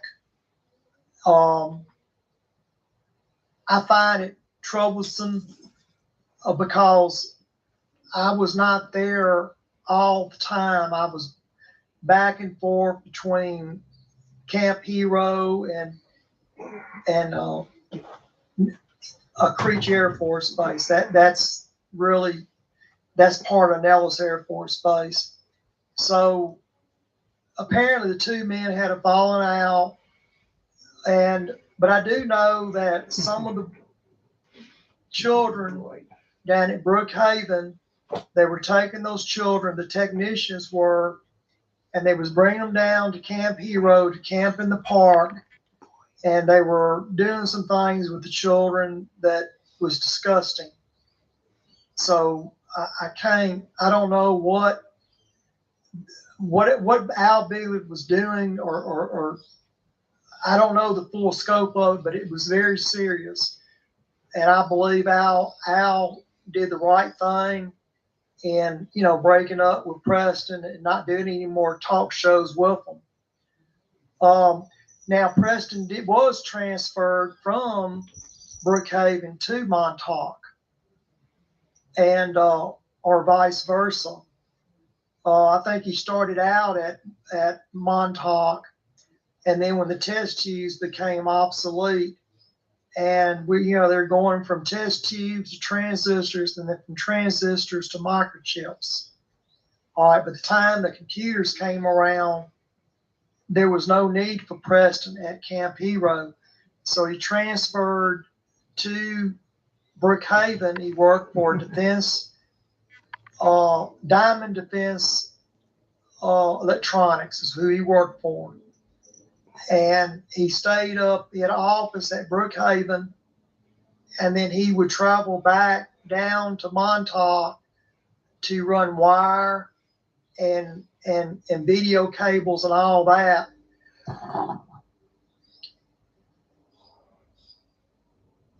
Okay, so we're so at this point, Junior destroys. We've already gone into, it's like such old news. I think we just move on from Junior. That was in August, I think 12, right? August 12 in 1983. Oh, go ahead. You want to say something?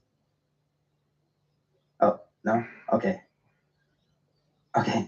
Well, all right. So then, so now let's go over to Brookhaven.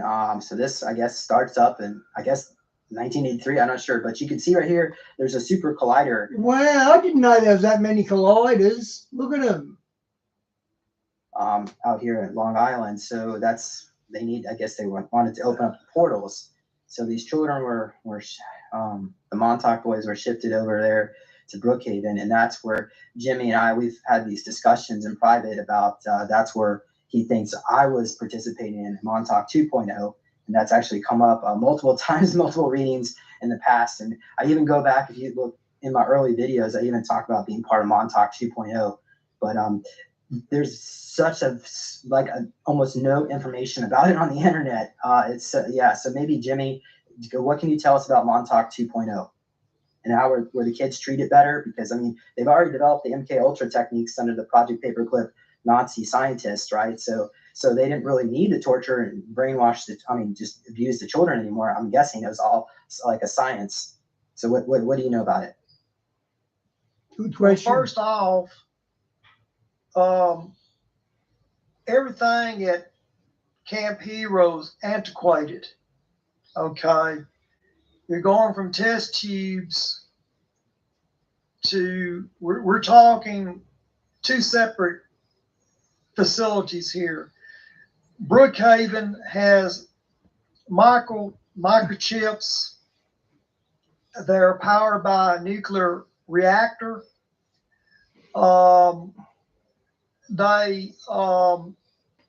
It's a modern facility. Okay, it has it has apartments where the scientists can live at on that base.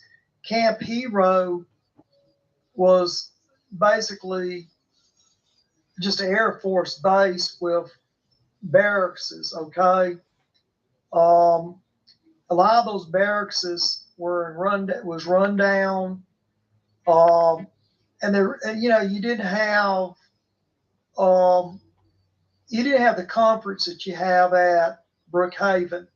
So the girls, the females, they more or less stayed down in that area there. And you have to remember, when Montauk was shut down, everything by that time was being upgraded to computers. So that's where Brookhaven comes in. You don't need a gigantic antenna like you had at Camp Hero. You can do it with a regular cell tower if you had to. Okay. You can also send the signal out by satellite. So you don't really need the big antenna. And does that answer some of your questions? But you have to remember, you don't have the past that I do. I'm directly paperclip. You don't have any of that in your background. And a lot of these other people that are claiming this don't have that in their background. Certainly will. I'm reading a message here. It says, what companies benefited from Brookhaven's time travel programs? That is a very broad question. You can see the hardware before you.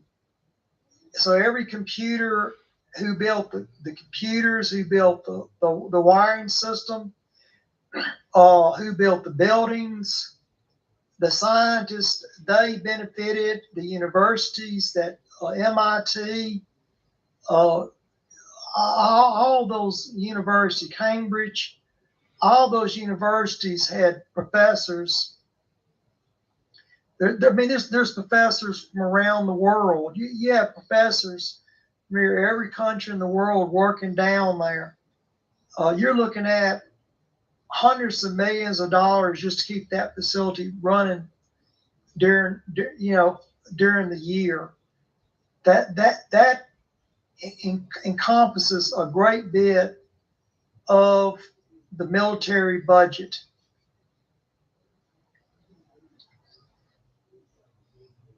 Okay.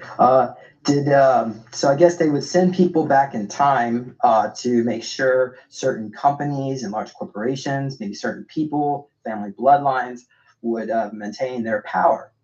Meanwhile, the original bloodline that was working with Saint Germain, the Pacer bloodline, all their money was stripped away, and all that money was sent over to BlackRock and Vanguard. And these are basically predatory corporations that they have programs even off-world where they, I don't even go into all this, but essentially, so we've been messed with using time travel in a negative way. So I guess we can maybe explain. So we already know about these multiple programs. How about this? Could you answer this question? So we know about Montauk 1.0 and Montauk 2.0, but how many other sub-projects do you think there are? And also the Philadelphia experiment. What do you think, Jimmy, on this question? Well, you have to remember this went on from 1943 to 1983, and it's still going on now. So, you have Project Rainbow, Project Phoenix. You have Pegasus. I mean, it's over a half a dozen or more programs. Chris, I think it was $2.5 trillion that went missing. I'm pretty sure Donald Rumsfeld gave a speech the day before 9/11 that there's a missing $2.5 trillion from the Pentagon, and then 9/11 happened, and they reckon the Pentagon plane blow up. We know it was a missile, and apparently that's where they kept the records about that. And there's a lot. See, when one program would end, then they'll come back and say, well, let's do another program, because different scientists or different physicists had different agendas. Okay. I hope it answers some of your problems, your answers, I mean. But now you don't even need nothing that big. They got it was 6.5. Wow. You can, if you looked at the John Titor files, I worked with John Titor, Titor, wherever you want to call his name, different slangs, people pronounce it differently. He was one of the guys I worked with. Holly, good to see you. Hang on, I'll give you a wrench. Cosmos Girl, Arizona Wilder Watch interview with David Icke. I know Arizona. That's not a real name, but I know Arizona. I've worked with her. She's a good woman. In fact, she was on the Nostromo spacecraft with me. I know David Icke. I've been knowing David Icke since he was 17 years old. But what was your question again for? Oh, I got interrupted there, James. I don't even remember. Maybe we can go quickly into David Icke. Is he like, so I guess he's going out there exposing the reptilians and the royal family. So I guess, do you think like the Queen is really upset at what happened with what David Icke did, or is it maybe they're just, I don't know, they like the notoriety they're getting from David Icke? What can you tell us about David Icke? Well, he's under mind control. Okay, interesting. What do you think about David Icke? Interesting. The phone. Hi, do you know this guy? This guy's Super Soldier Talk. Do you know about him? He's pretty good. Ring. He can pick it up. It sounds like a fax machine. He'll go into one of his multiple personality disorders. And then once they get the information out of them, there'll be another ring on the phone similar to a fax coming out of the earpiece of it. And then he'll say, "Oh, you have the wrong number." He won't even realize that he's that far under mind control. Now, is David Icke a good person? Yes, he's type of guy that if you're going down the road and you have a flat or something, I think he would pull over, change your tire, help you out. But he's unaware of how deep a mind control he's under. And him and Arizona Wilder, he used Arizona Wilder, which is really sad. I really like Arizona. Why did the Queen like Arizona Wilder so much? Well, first of all, I've been knowing Arizona Holly, I'll post a link to this then. since Guys, Holly's a Super Soldier. She went through the same program. not her real name. That's the name she goes by. Tampon. I'll explain that also. The Queen liked her because Arizona is in the healthcare field. She cares for people who are frail, and the Queen liked that. And Yeah. when Arizona, Yeah, Holly, we don't believe everyone as well. Sometimes I play this Super Soldier Talk, and sometimes the guys are just so out there that I have to sack it and go back to what I normally do. So yeah, we're very, very careful in what we believe. So far, this guy hasn't said anything really outrageous. I'm sort of buying into what he's saying. would go on her period, she would have to take her tampons and put them in a jar, like a mason jar, and she would bring it to the Queen of England. And I've actually seen the Queen of England open up that mason jar, glass mason jar, and pull the tampon out by the string and dip it in some a glass full of ice water, like you would take a tea bag and dip it into Oh my Lord. iced tea and dangle it in iced tea, and then she would drink the water with the bloody tampon in it. And the menstrual blood these reptilians like that. It's like an energy drink. It's like a refresh drink. But Arizona Wilder, everything that she said has been true. And she has been treated very, very bad. And I know you are thinking the same thing. How gross is that? She did not want to do the things that the royal family wanted. She was just an innocent person caught up. That's her to the top right there. She dyed her hair red. She had a nervous breakdown when she was on the Nostromo spacecraft when I took the xenomorph, the alien in. And when they took her off, they had brought her to Nellis Air Force Base. And she was drawing out pictures of Tricky. the creatures on the notebook. Trust you to come up with that. But she's a very good person, Oh and man. it's just real sad how David Icke used her. Okay, well, let's see here. I guess we're going to wrap it up here.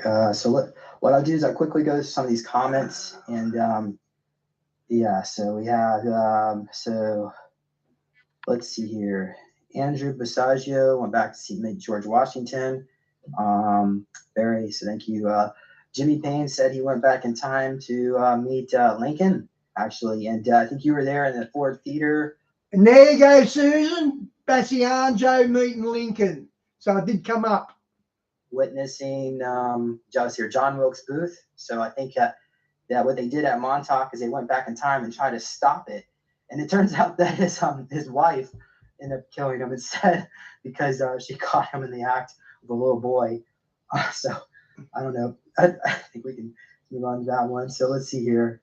We've got without Tavistock, there would have been no World War I, no Bolshevik Revolution, no World War II, and the West would not be hurting headlong into dissolution and collapse. Okay, Tavistock is in partnership with Stanford Research Institute, SRI, and also we've got another message. Social media is run by the Stanford Institute grads. So there you have it right there, social media. And another comment about Max Spears was sent to, says he's bouncing back and forth from Tavistock and SRI. And I think Max might have been also at Montauk 2.0 at Brookhaven with me. But let's see here, I guess. How about I just stop here? You want to comment about that, Jimmy? Yeah, I'll put the first question back up because we went through them real quick. Can you go back to the first question that was on the screen? Oh, I don't even know if Andrew. What you saying about Andrew? I don't think I have it anymore.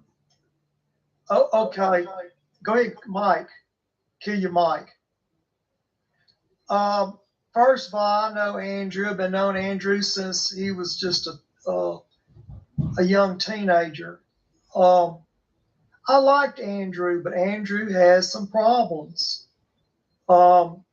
Now, Andrew was not Apparently, he's not very bright, Andrew. part of Montauk. He is. He's telling the truth about the time travel. He has gone to. We have different stargates, and he did do the time jump. He did meet President Lincoln. But what I'm going to say is this. I've time jumped and gone back to the Civil War. And what happened was Abraham Lincoln was bisexual. And his wit. Bingo, Susan. You hit it on the head. Wow.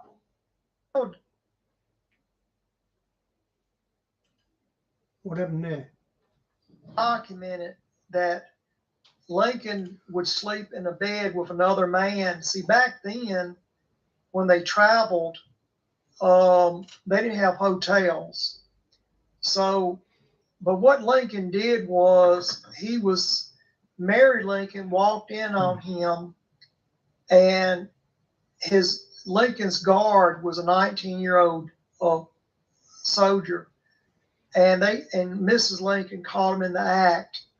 And, that's why Mrs. Lincoln went insane. She had mental health problems. She couldn't accept that her husband, the president, was bisexual. Now, Lincoln, when I was at Camp Hero, I witnessed the Gettysburg Address being wrote out at Camp Hero, and I'm not sure which Montauk boy did it. I didn't do it, but then again, it could have been handed off to Andrew, but I believe it was handed off to one of the Montauk boys. But they went back in time. They gave the speech to one of the officers who was guarding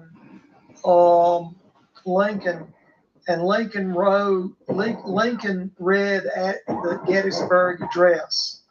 Okay, so what happened was when we found out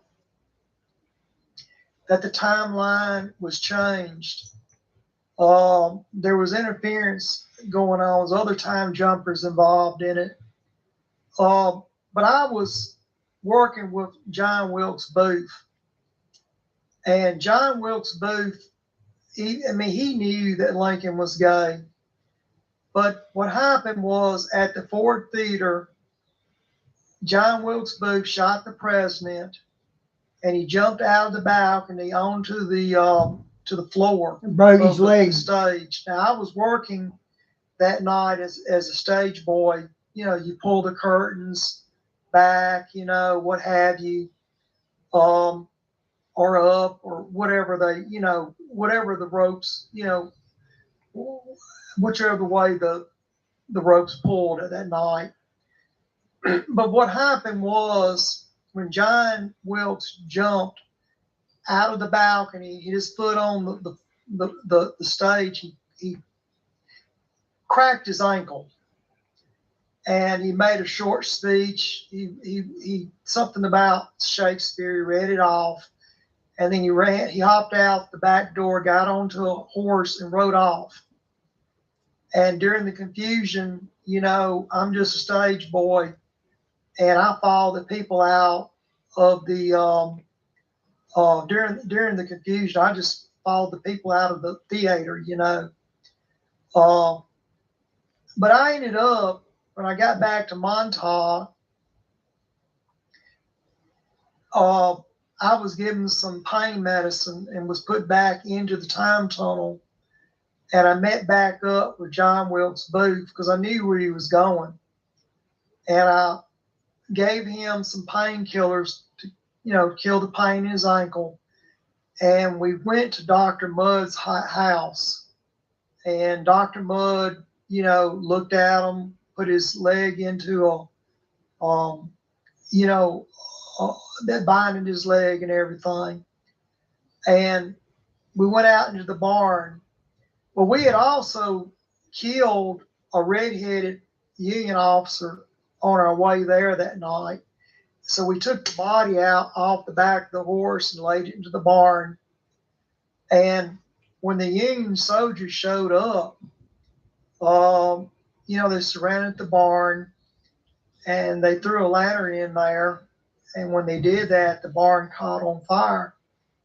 And I was able to kick off the back panel, a wood beam out of the back of the barn, and me and John Wilkes Booth escaped.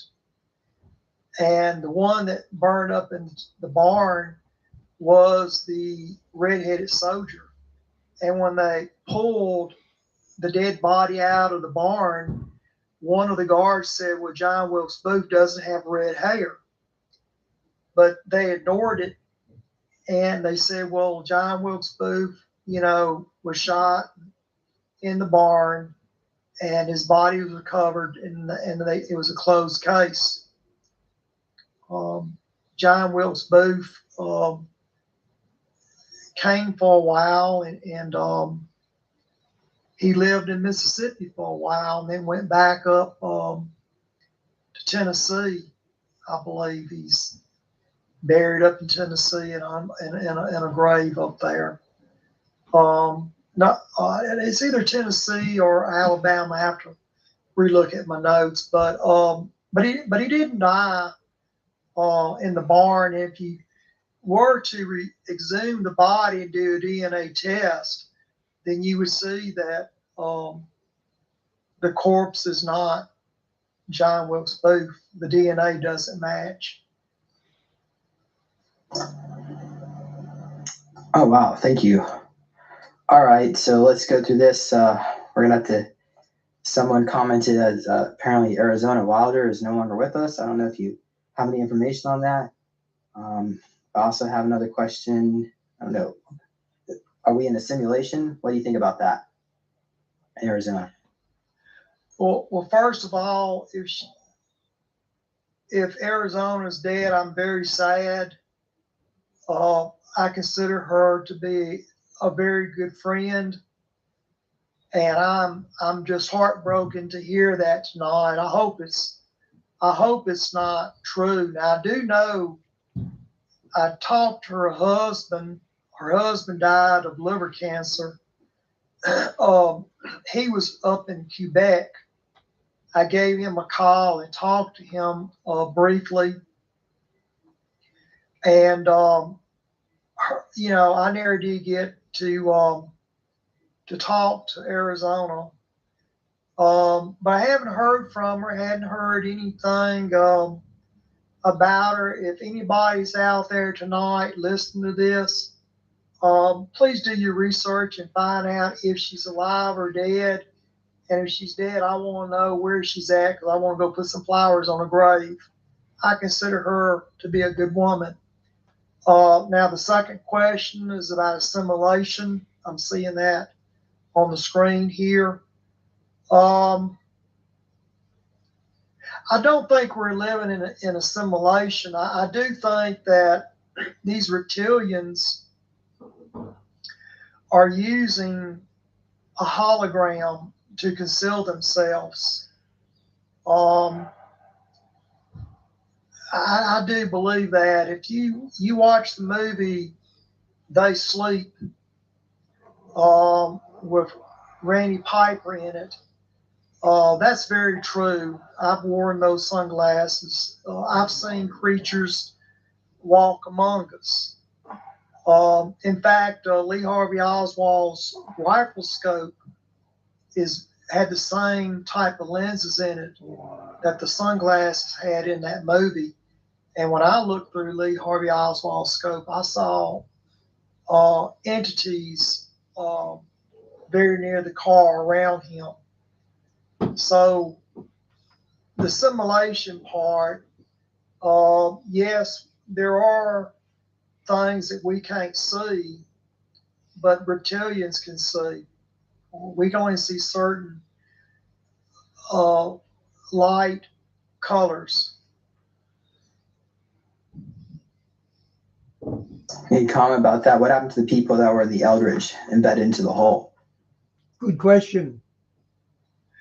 Well, one of them had to have his wrist, his hand amputated by his wrist. His hand was in the wall. Captain Snyder was able to amputate it.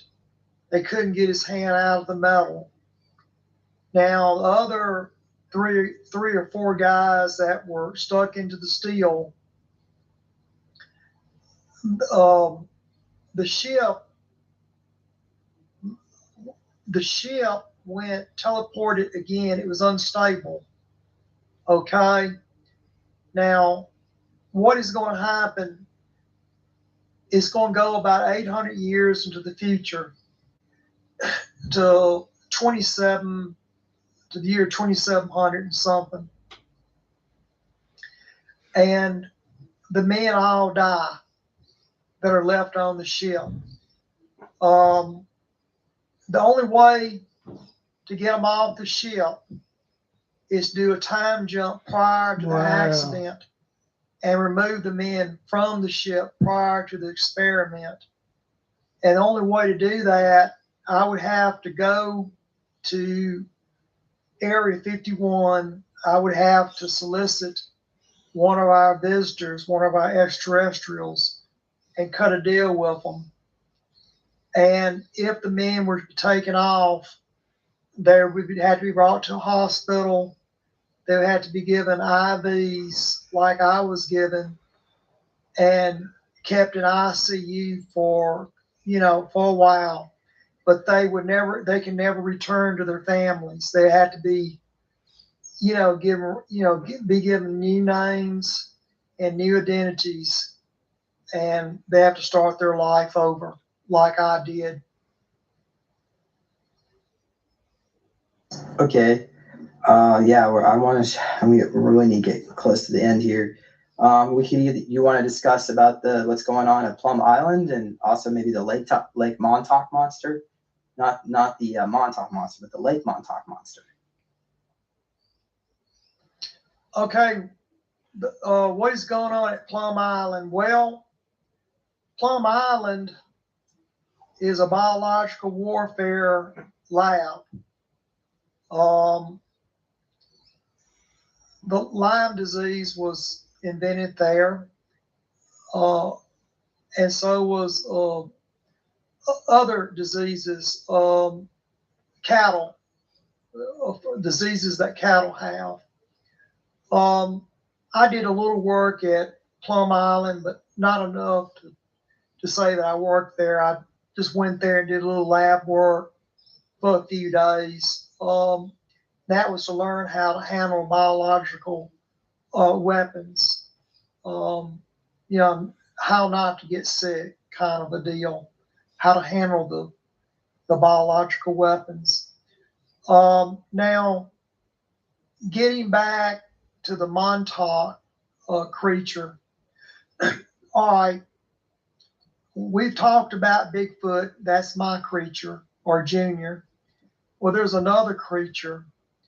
Um, has anybody ever watched or the movie Amityville Horror? Yeah, read the Well, book. That's based on a true story. Some things are. It's not a documentary, but some things are true about that movie. Now we had a Montauk boy.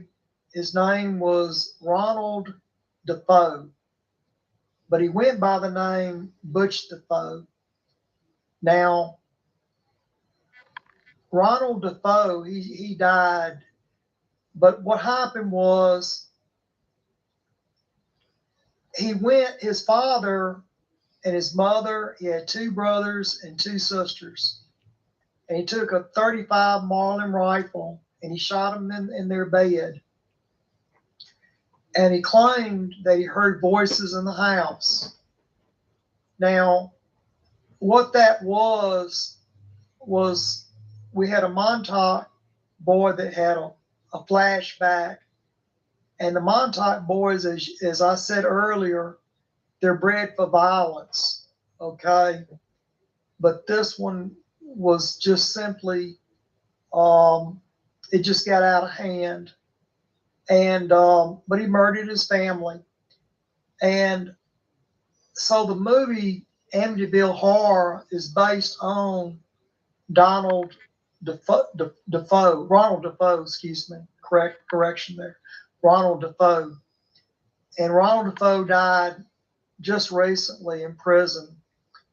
But what happened was Butch stated, Ronald stated that there was a creature that he saw outside the bedroom window. And the Lutz's family that bought the house claimed they saw a creature looking in the window. Now, Mr. Lutz was into witchcraft. He was into black magic, witchcraft stuff. And the Lutz's home at 108 Thanks, Ocean Holly. Avenue in Amityville did not have a basement, popular to the movie there. Mr. Lux would hide his witchcraft stuff under a stairs, and it had a red wall to it. So that's how the movie got started up about the whale. It wasn't ever a whale there. He just hid his witchcraft stuff underneath the stairs. Wow. And but what happened when I had went to retrieve some stuff out of Lake Montauk. We had a couple of our Montauk boys have drowned in that lake, and one of them had a watch that they needed to get back at Camp Hero. So I went into Lake Montauk, and found the watch. And as I was coming back up, something grabbed me by both of my ankles. I could feel hands grabbing my ankles, and it pulled me under the water. It was trying to drown me. And I was just, by luck, one of the guys that was on shore had a hook, and I was able to grab a hold of it, and he was able to pull me out with a pike pole. But there's something in the water. It's using the water down there. Yes, I see a question. Jaws movie set, correct. Jaws was filmed in that lake. Wow. But that lake is just a few miles from Camp Hero. So there is another creature that is using the waterways between Butch Defoe's old home and Camp Hero. It's using the waterways. And I think Jessica Jones had a guy on her show not long ago was showing a picture. I don't know. I haven't seen the picture up close. But maybe they can come forward with a little more information on this entity that is in the water.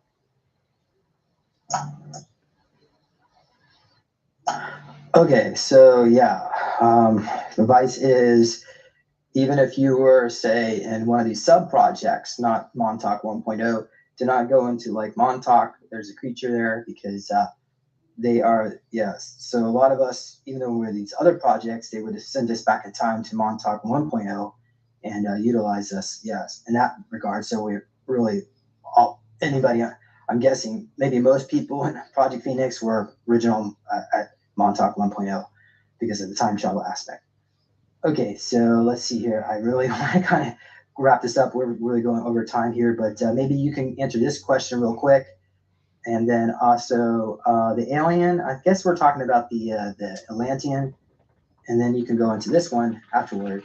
Are you going to Montauk? Because I put on a tour that's coming up actually next week.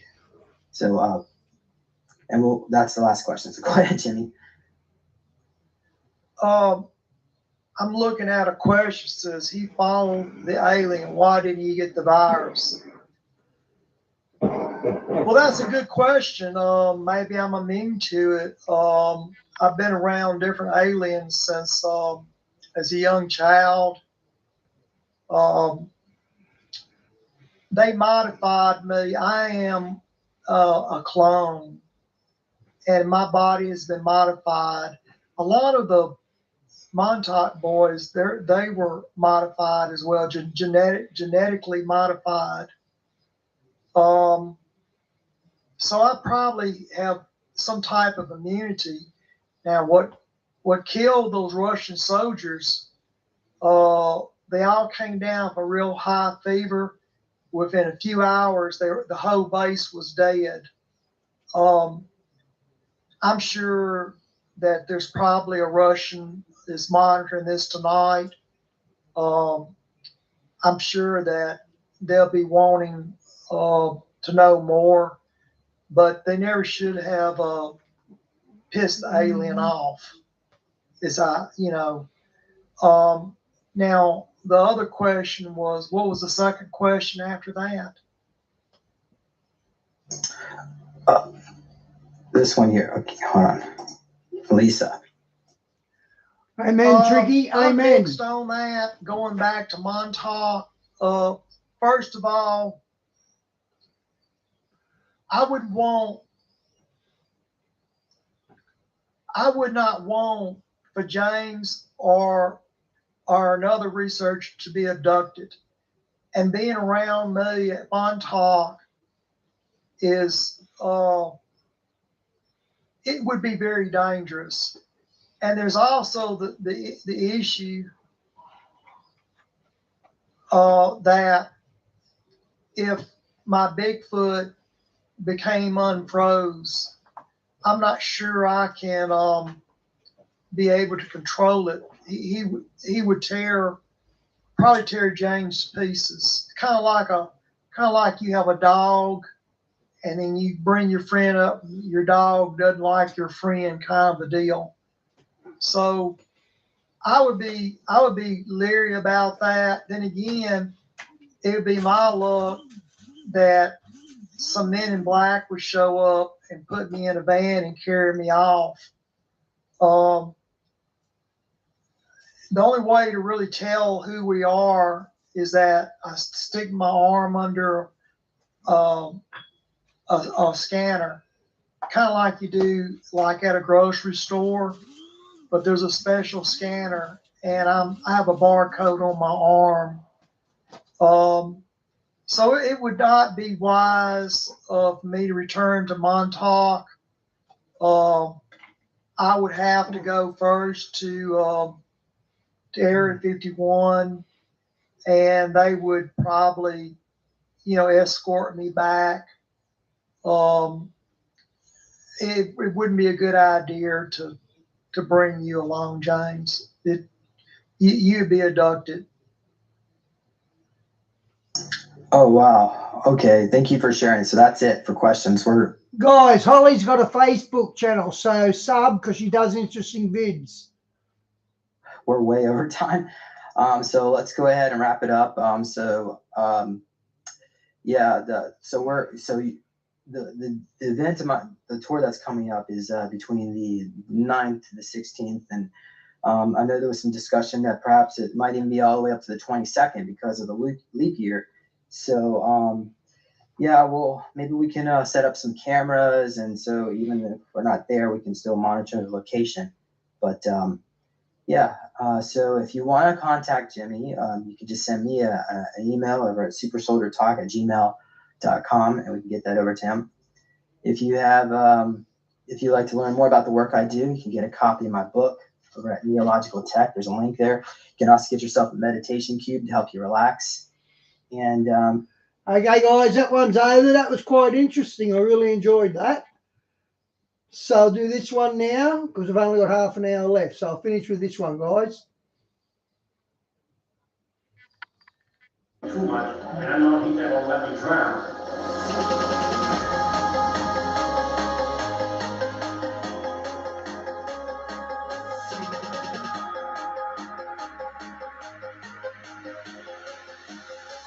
Hello, Justin. Welcome to the channel.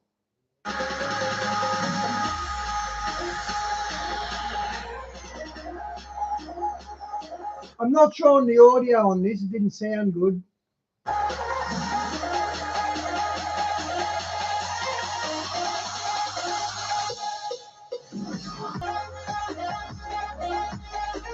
Hello, welcome to this episode of the Sharpener Report. I'm your host, Sam Johnson. We're on YouTube, iTunes, your platform, follow me, Twitter, and Okay, that's no good to sound bar.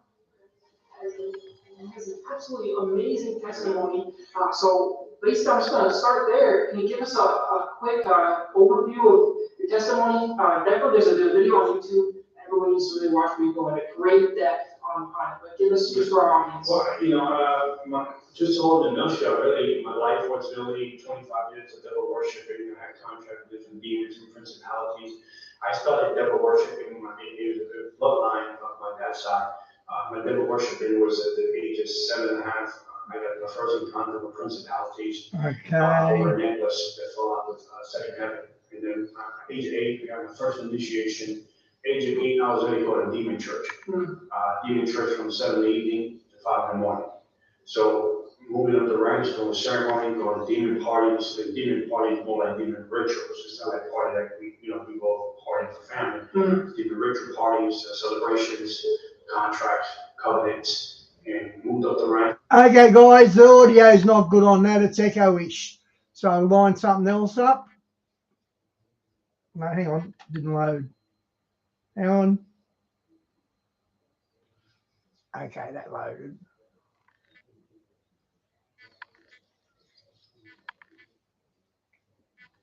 For the past 2 decades, a teaching called the Law of Attraction has been spreading across the globe at an unprecedented rate, forming what statistical reports currently claim to be a $15 billion market. and it's growing by the day. Okay, Tricky, good night, bro. Love ya. It's seducing people worldwide, including an estimated 30 million Americans, into the promise that our thoughts alone can control the outcome of our success, ultimate destiny, and even our daily lives. Well, it sounds positive enough, but is this whole school of thought much darker than we've been led to believe? Today's guest is here to explain all of this right now.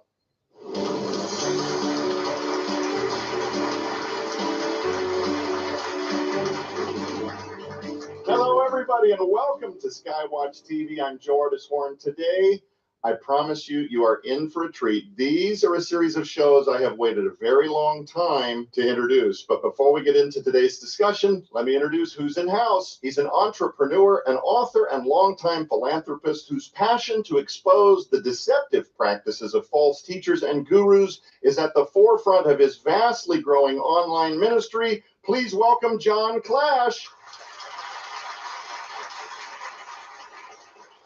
So I have a confession to make. I was following John Clash in social media months before I learned about his book.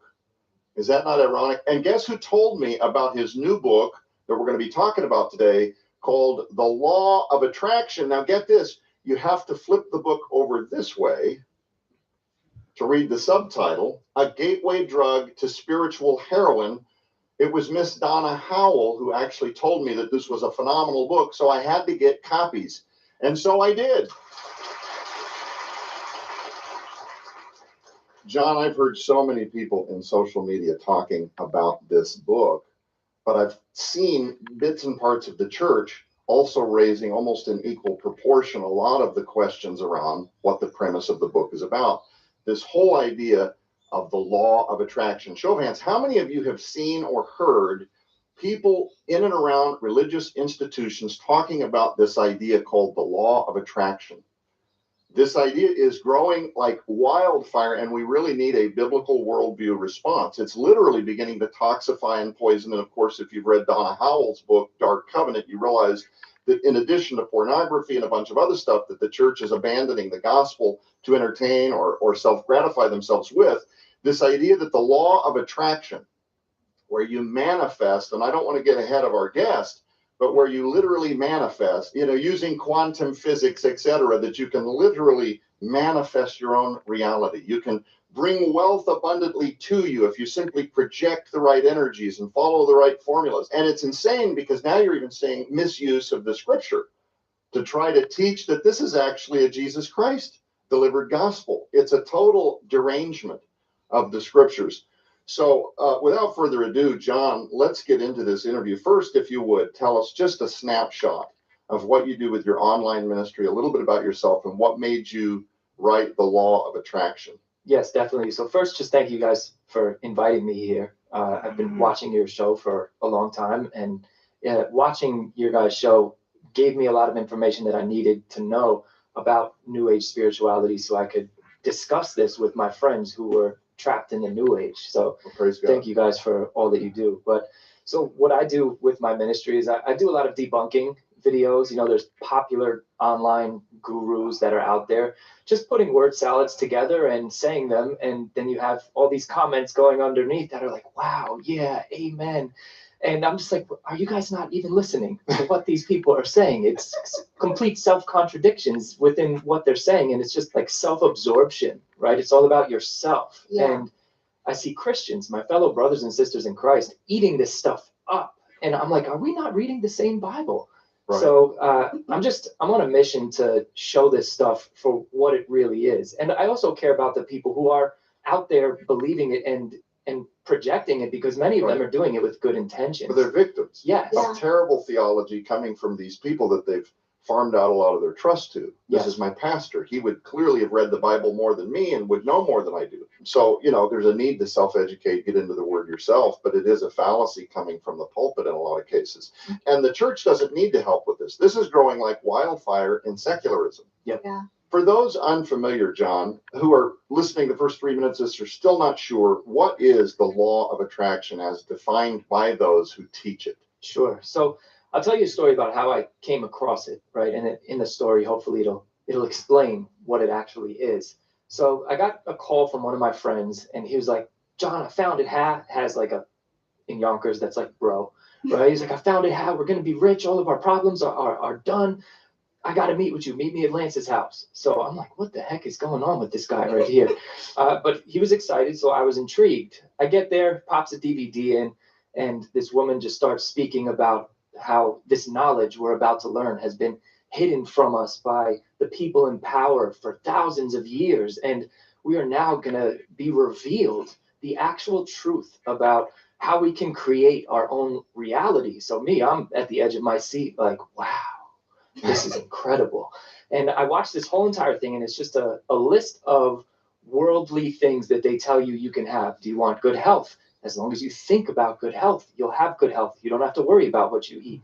If you want wealth, you just think about wealth and focus on that, and wealth will come to you. If you want good relationships with the opposite sex, you can just manifest 3 dates a week, just by using the power of your thoughts. So the whole theme of that documentary, I guess we could call it, was your thoughts become things. And they say that your thoughts project out into the universe. And whatever pictures you're holding in your mind, the universe has no choice but to bring those into your actual physical reality to manifest in your physical reality. And they believe this because they have this skewed view of quantum physics, or they're just using quantum physics as a tool to validate what they're talking about. Sure.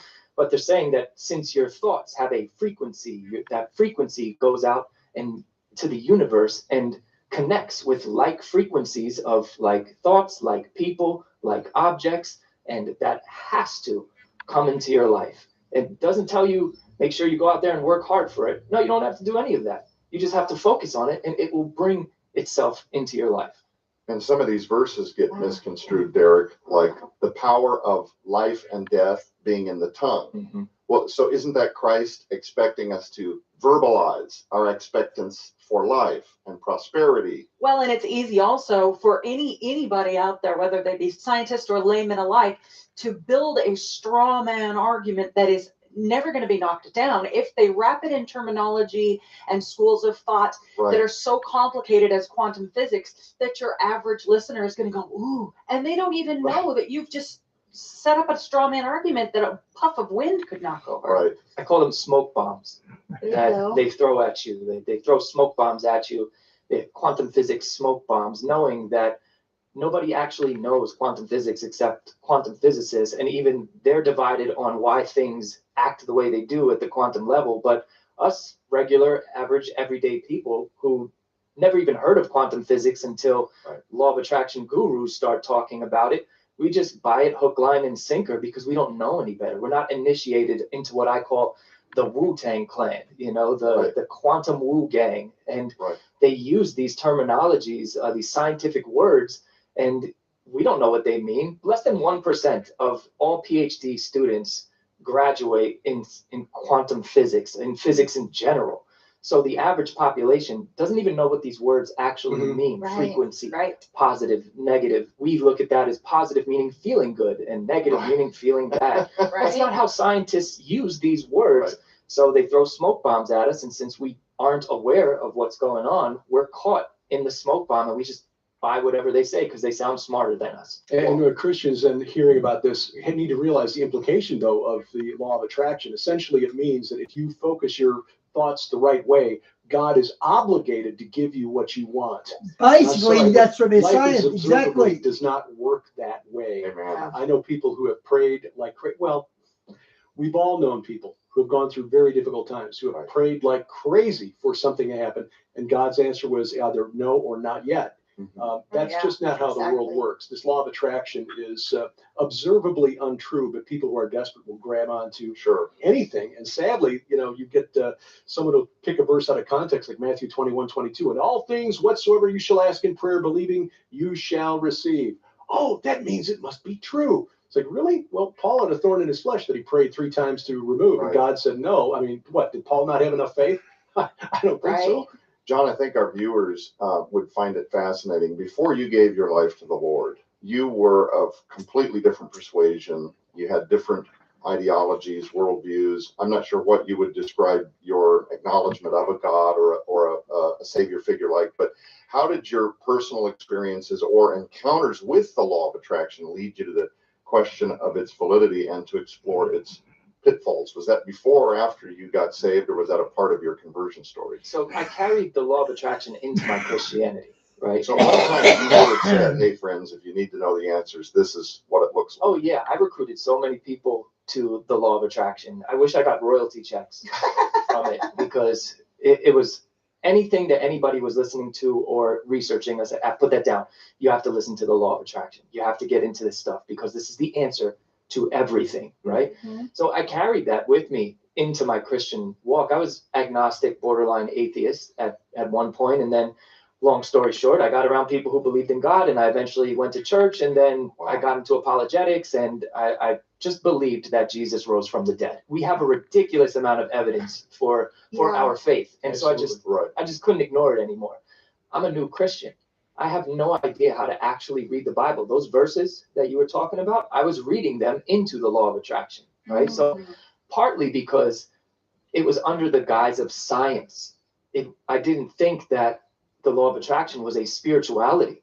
I had no idea there was a spirituality underneath it. I'm thinking, oh, it's just quantum physics. I even thought it so much to the point that when I sometimes spoke to people about Jesus, I said the reason that he was able to walk through walls was because he knew how quantum physics actually worked, and he was able to do these things. He took some classes. Yeah, he took some classes. That's the DVD set. So this is how, especially baby Christians, and, we were talking about statistics earlier, that most Christians don't even read their Bible. They don't know the nature of the biblical God, and they just can mix all of this stuff together. And especially when the selling point is that it's disguised as science, you can just run with that all day, because we don't know much about science. And then you couple that with not really knowing your Bible, Right. and you're just buying into it because it's promising things that we all deep down want in life. We want more finances because being broke is a horrible thing to be sometimes. Yeah. We want good relationships because being lonely is lonely. Yeah. We want good health because we want good health. It's something that all of us want, and they pick on these things. They know that when you're speaking generally, most people want at least those three things. And if you say, hey, if you follow this worldview, it's scientific, it's rooted in science, it's rooted in truth, all you have to do is believe it and it'll be yours. So it's just so easy for us to fall into it out of ignorance. Right. Well, people often believe what they want to believe. Yeah. And you said these are very attractive things. We want good relationships, good health. So there's an incentive there to want to believe in this. And if it sounds scientific, if it sounds like it's rooted in fact, presented by somebody articulate and maybe smooth, like a lot of these gurus that are online that have got millions of subscribers and have blown up. And by the way, if you've never heard of the law of attraction and you think it's this obscure thing that Skywatch TV discovered as of late, you could not be less informed on the subject. This, I'm telling you, is a huge sweeping phenomenon happening right here in Western civilization. And it's possible that your church, without even knowing, is already beginning to, Stephen Bancars, who was a former New Ager that we've had on Skywatch TV, he talked about that a lot. At Dark Covenant, Allie Anderson and Donna Howell, putting out their book, talked a lot about from the varying ways that the church is kind of losing itself right now for maybe a lack of not reading the actual scripture. But you have in your book, The Law of Attraction, a chapter titled Satan Equals Bad. So on its face, it seems a little bit like it might be void of the need to be a longer title. Satan equals bad, but you did that very intentionally. Talk to us about how you dig into the origins of the law of attraction, and what did you find in the origins of the laws of attraction that would cause Satan to be mentioned in the title of this chapter? Yeah. So the reason I titled it Satan Equals Bad is because whether you have grown up in a spiritual family or a secular family, it's known in society that most things associated, well, everything associated with Satan equals bad. We should probably stay away from that stuff, right? Yeah. The reason why I said mostly is because now today in society they have, Satan after school, satanic after school programs. So the general population is now becoming numb to the fact that Satan equals bad. Right. So they might need a reminder, right? Yeah. So when I started digging into the law of attraction, I initially thought it was science. So I didn't expect to find spirituality underlying everything. And when I dug into the origins of it, these documentaries say that it's as old as being written on stone 3,000 years ago. And I'm like, yeah, that's a stretch. Around the time of Phineas Quimby, who was one of the founders of the New Thought movement, right? But if you dig beyond him, it brings you to a guy named Andrew Jackson Davis, right? And Okay, Chris, good night, mate. He seemed to just be like your regular run-of-the-mill spiritualist, but he was the first person to ever put law of and attraction into what it is known today as the law of attraction. He wrote it in his book, The Great Harmonia, but then this philosophy was expanded upon by a woman named Helena Blavatsky that I'm sure many of your audience is very familiar with. And when I started looking into her, I'm like, man, somebody has to make a Netflix series out of this woman's life. This is some bugged out stuff. So I kept finding her being claimed to be associated with Satanism. And I'm a very skeptical person. So I'm like, Christians always keep calling something satanic. Yeah, right. And then when I dug into it, I'm like, oh, now I understand why they're calling her satanic. It's because she had this elevated view of Lucifer and Satan. She's quoted as calling Satan our actual savior, you know, that he is our savior of mankind. Wow. He is the highest divine being. She's also wrote a magazine called Lucifer that printed 2,800 articles. The magazine title is Lucifer. I mean, red flag, anybody, you know. And then you read other quotes about her view on Christianity. She's quoted as saying she would love it to be wiped off the face of the planet. She's considered the mother of New Age spirituality. And this is the worldview that essentially underlies the law of attraction. Then you go into, you know, Alice Bailey and even Aleister Crowley, who was kicked out of Sicily for somebody dying during a blood ritual of his.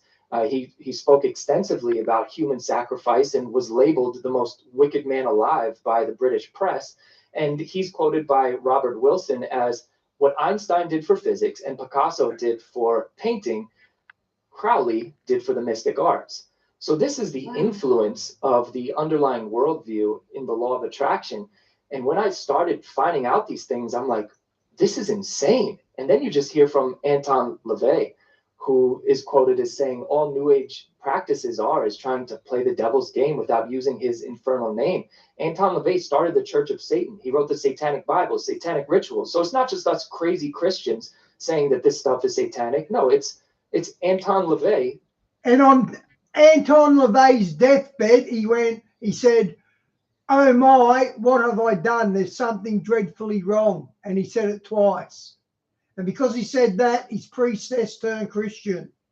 The most popular Satanist of all time saying, no, that stuff is ours. You guys are just using it. I know we talked a little bit earlier about some of the air quote science that these people pontificate about, these gurus and self-proclaimed spiritual advisors and leaders, when they're trying to sell the idea of the law of attraction, and oftentimes literally sell it. Like, you give us X number of dollars a month and you get to be a part of our online social community where you'll network with others, and it's a big love fest, and you'll start to manifest your wildest dreams, but it's going to cost you.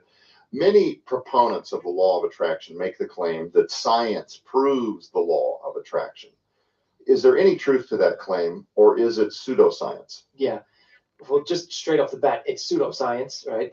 We've discussed earlier the misuse of quantum physics, but if you dig into the underlying worldview of pantheism and strong panentheism, it's this whole view that we are one with the universe, right? And that is just proved wrong by science, period. And the word science has become God to some people. Yeah. You know, it's also sure. It's also a broad brush that they paint when they say, oh yeah, science proves the law of attraction. Science proves it. What branch of science are we talking about here? Exactly. Right? Specifically, right. Yeah. The issue is that science, not only in quantum physics, disproves what they're saying. They have a very minority view in their interpretation of quantum theory, right? That the majority of quantum physicists would disagree with. So I have a hard time believing that these gurus who never went to school for physics and quantum physics somehow have discovered the actual one true interpretation of quantum theory, and the dozen other ones are just like nonsense, right? So, but then you have the pantheistic and panentheistic worldview that says that the universe is an extension of God. That's strong panentheism. And this is just proven ridiculously wrong by science. If you just look at the evidence we have for the Big Bang, the universe had a beginning, right? Yeah. It is just overwhelmingly, there's an abundance of scientific research and philosophical research into the universe having a beginning. If you're going to believe that the universe is God, and you believe that there's no difference between the universe and God, you are now literally believing in a limited God. Yeah. Because if the universe had a beginning, then how could it be infinite, right? There's no such thing as like infinity plus one or Buzz Lightyear, infinity and beyond. It doesn't exist. There's only infinity. Yeah. So if the universe had a beginning, that means that it cannot be God, because God is spaceless, timeless, immaterial. So equating that and saying that this underlying, and this goes back to the quantum physics, this underlying unified field that hasn't been discovered yet, right? But that they all believe is consciousness, which is God, is what we are all extensions of. But science just is not in their favor when they try to equate God with the universe, because we have a beginning, an obvious beginning. So to say that the universe is eternal is just wrong. Well, ladies and gentlemen, we want to make sure you know how you can get your copy of this incredible new book in the John Clash special offer. When you order the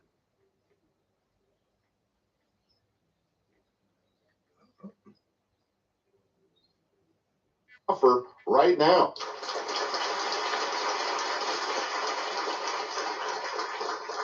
What an opportunity. And I want to say very quickly before we run out of time, John, tell the story briefly how Doreen Virtue, she's this legendary former New Ager who found freedom and totally reclaimed her life with hope. And the quest that she had been on for all those years while she was selling the New Age and believing the New Age, actually found freedom in Jesus Christ, found what she was looking for. And now today is a born-again Christian and tells her testimony every chance that she gets. Very special lady. But she actually read your book. Tell us briefly how that happened and what she said about it. I just connected with her online. I think I was in a Facebook group that she might have started for people leaving the New Age, and I just connected with her. And she's somebody who, even before I connected with her, I was watching her stuff and trying to learn more deeply about the fallacies found in the New Age and how it's not biblical. There's many people out there who are doing that. I'm so grateful for them. Doreen being, she used to be one of the top sellers in all New Age material. The fact that her life was so drastically changed was such an inspiration.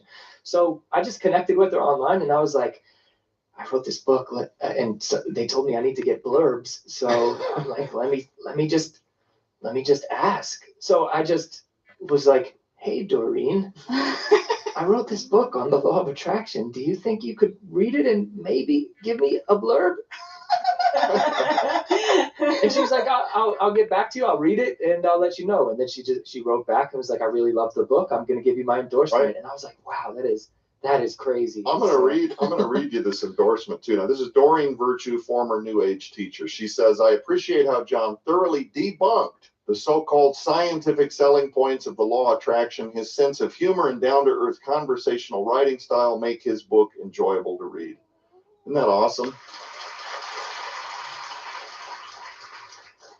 With just a couple of minutes left on the clock, John, if somebody out there watching this program today is stuck where you once were, where Doreen once was, where Stephen Van Cars once was, and they've looked, the world over, they're listening to all these gurus, and it sounds good, but maybe they themselves are seeing that they're still waiting for their miracle. They're still waiting for something good to manifest. They're still waiting for the answers to their health. They're still waiting for that money to roll in.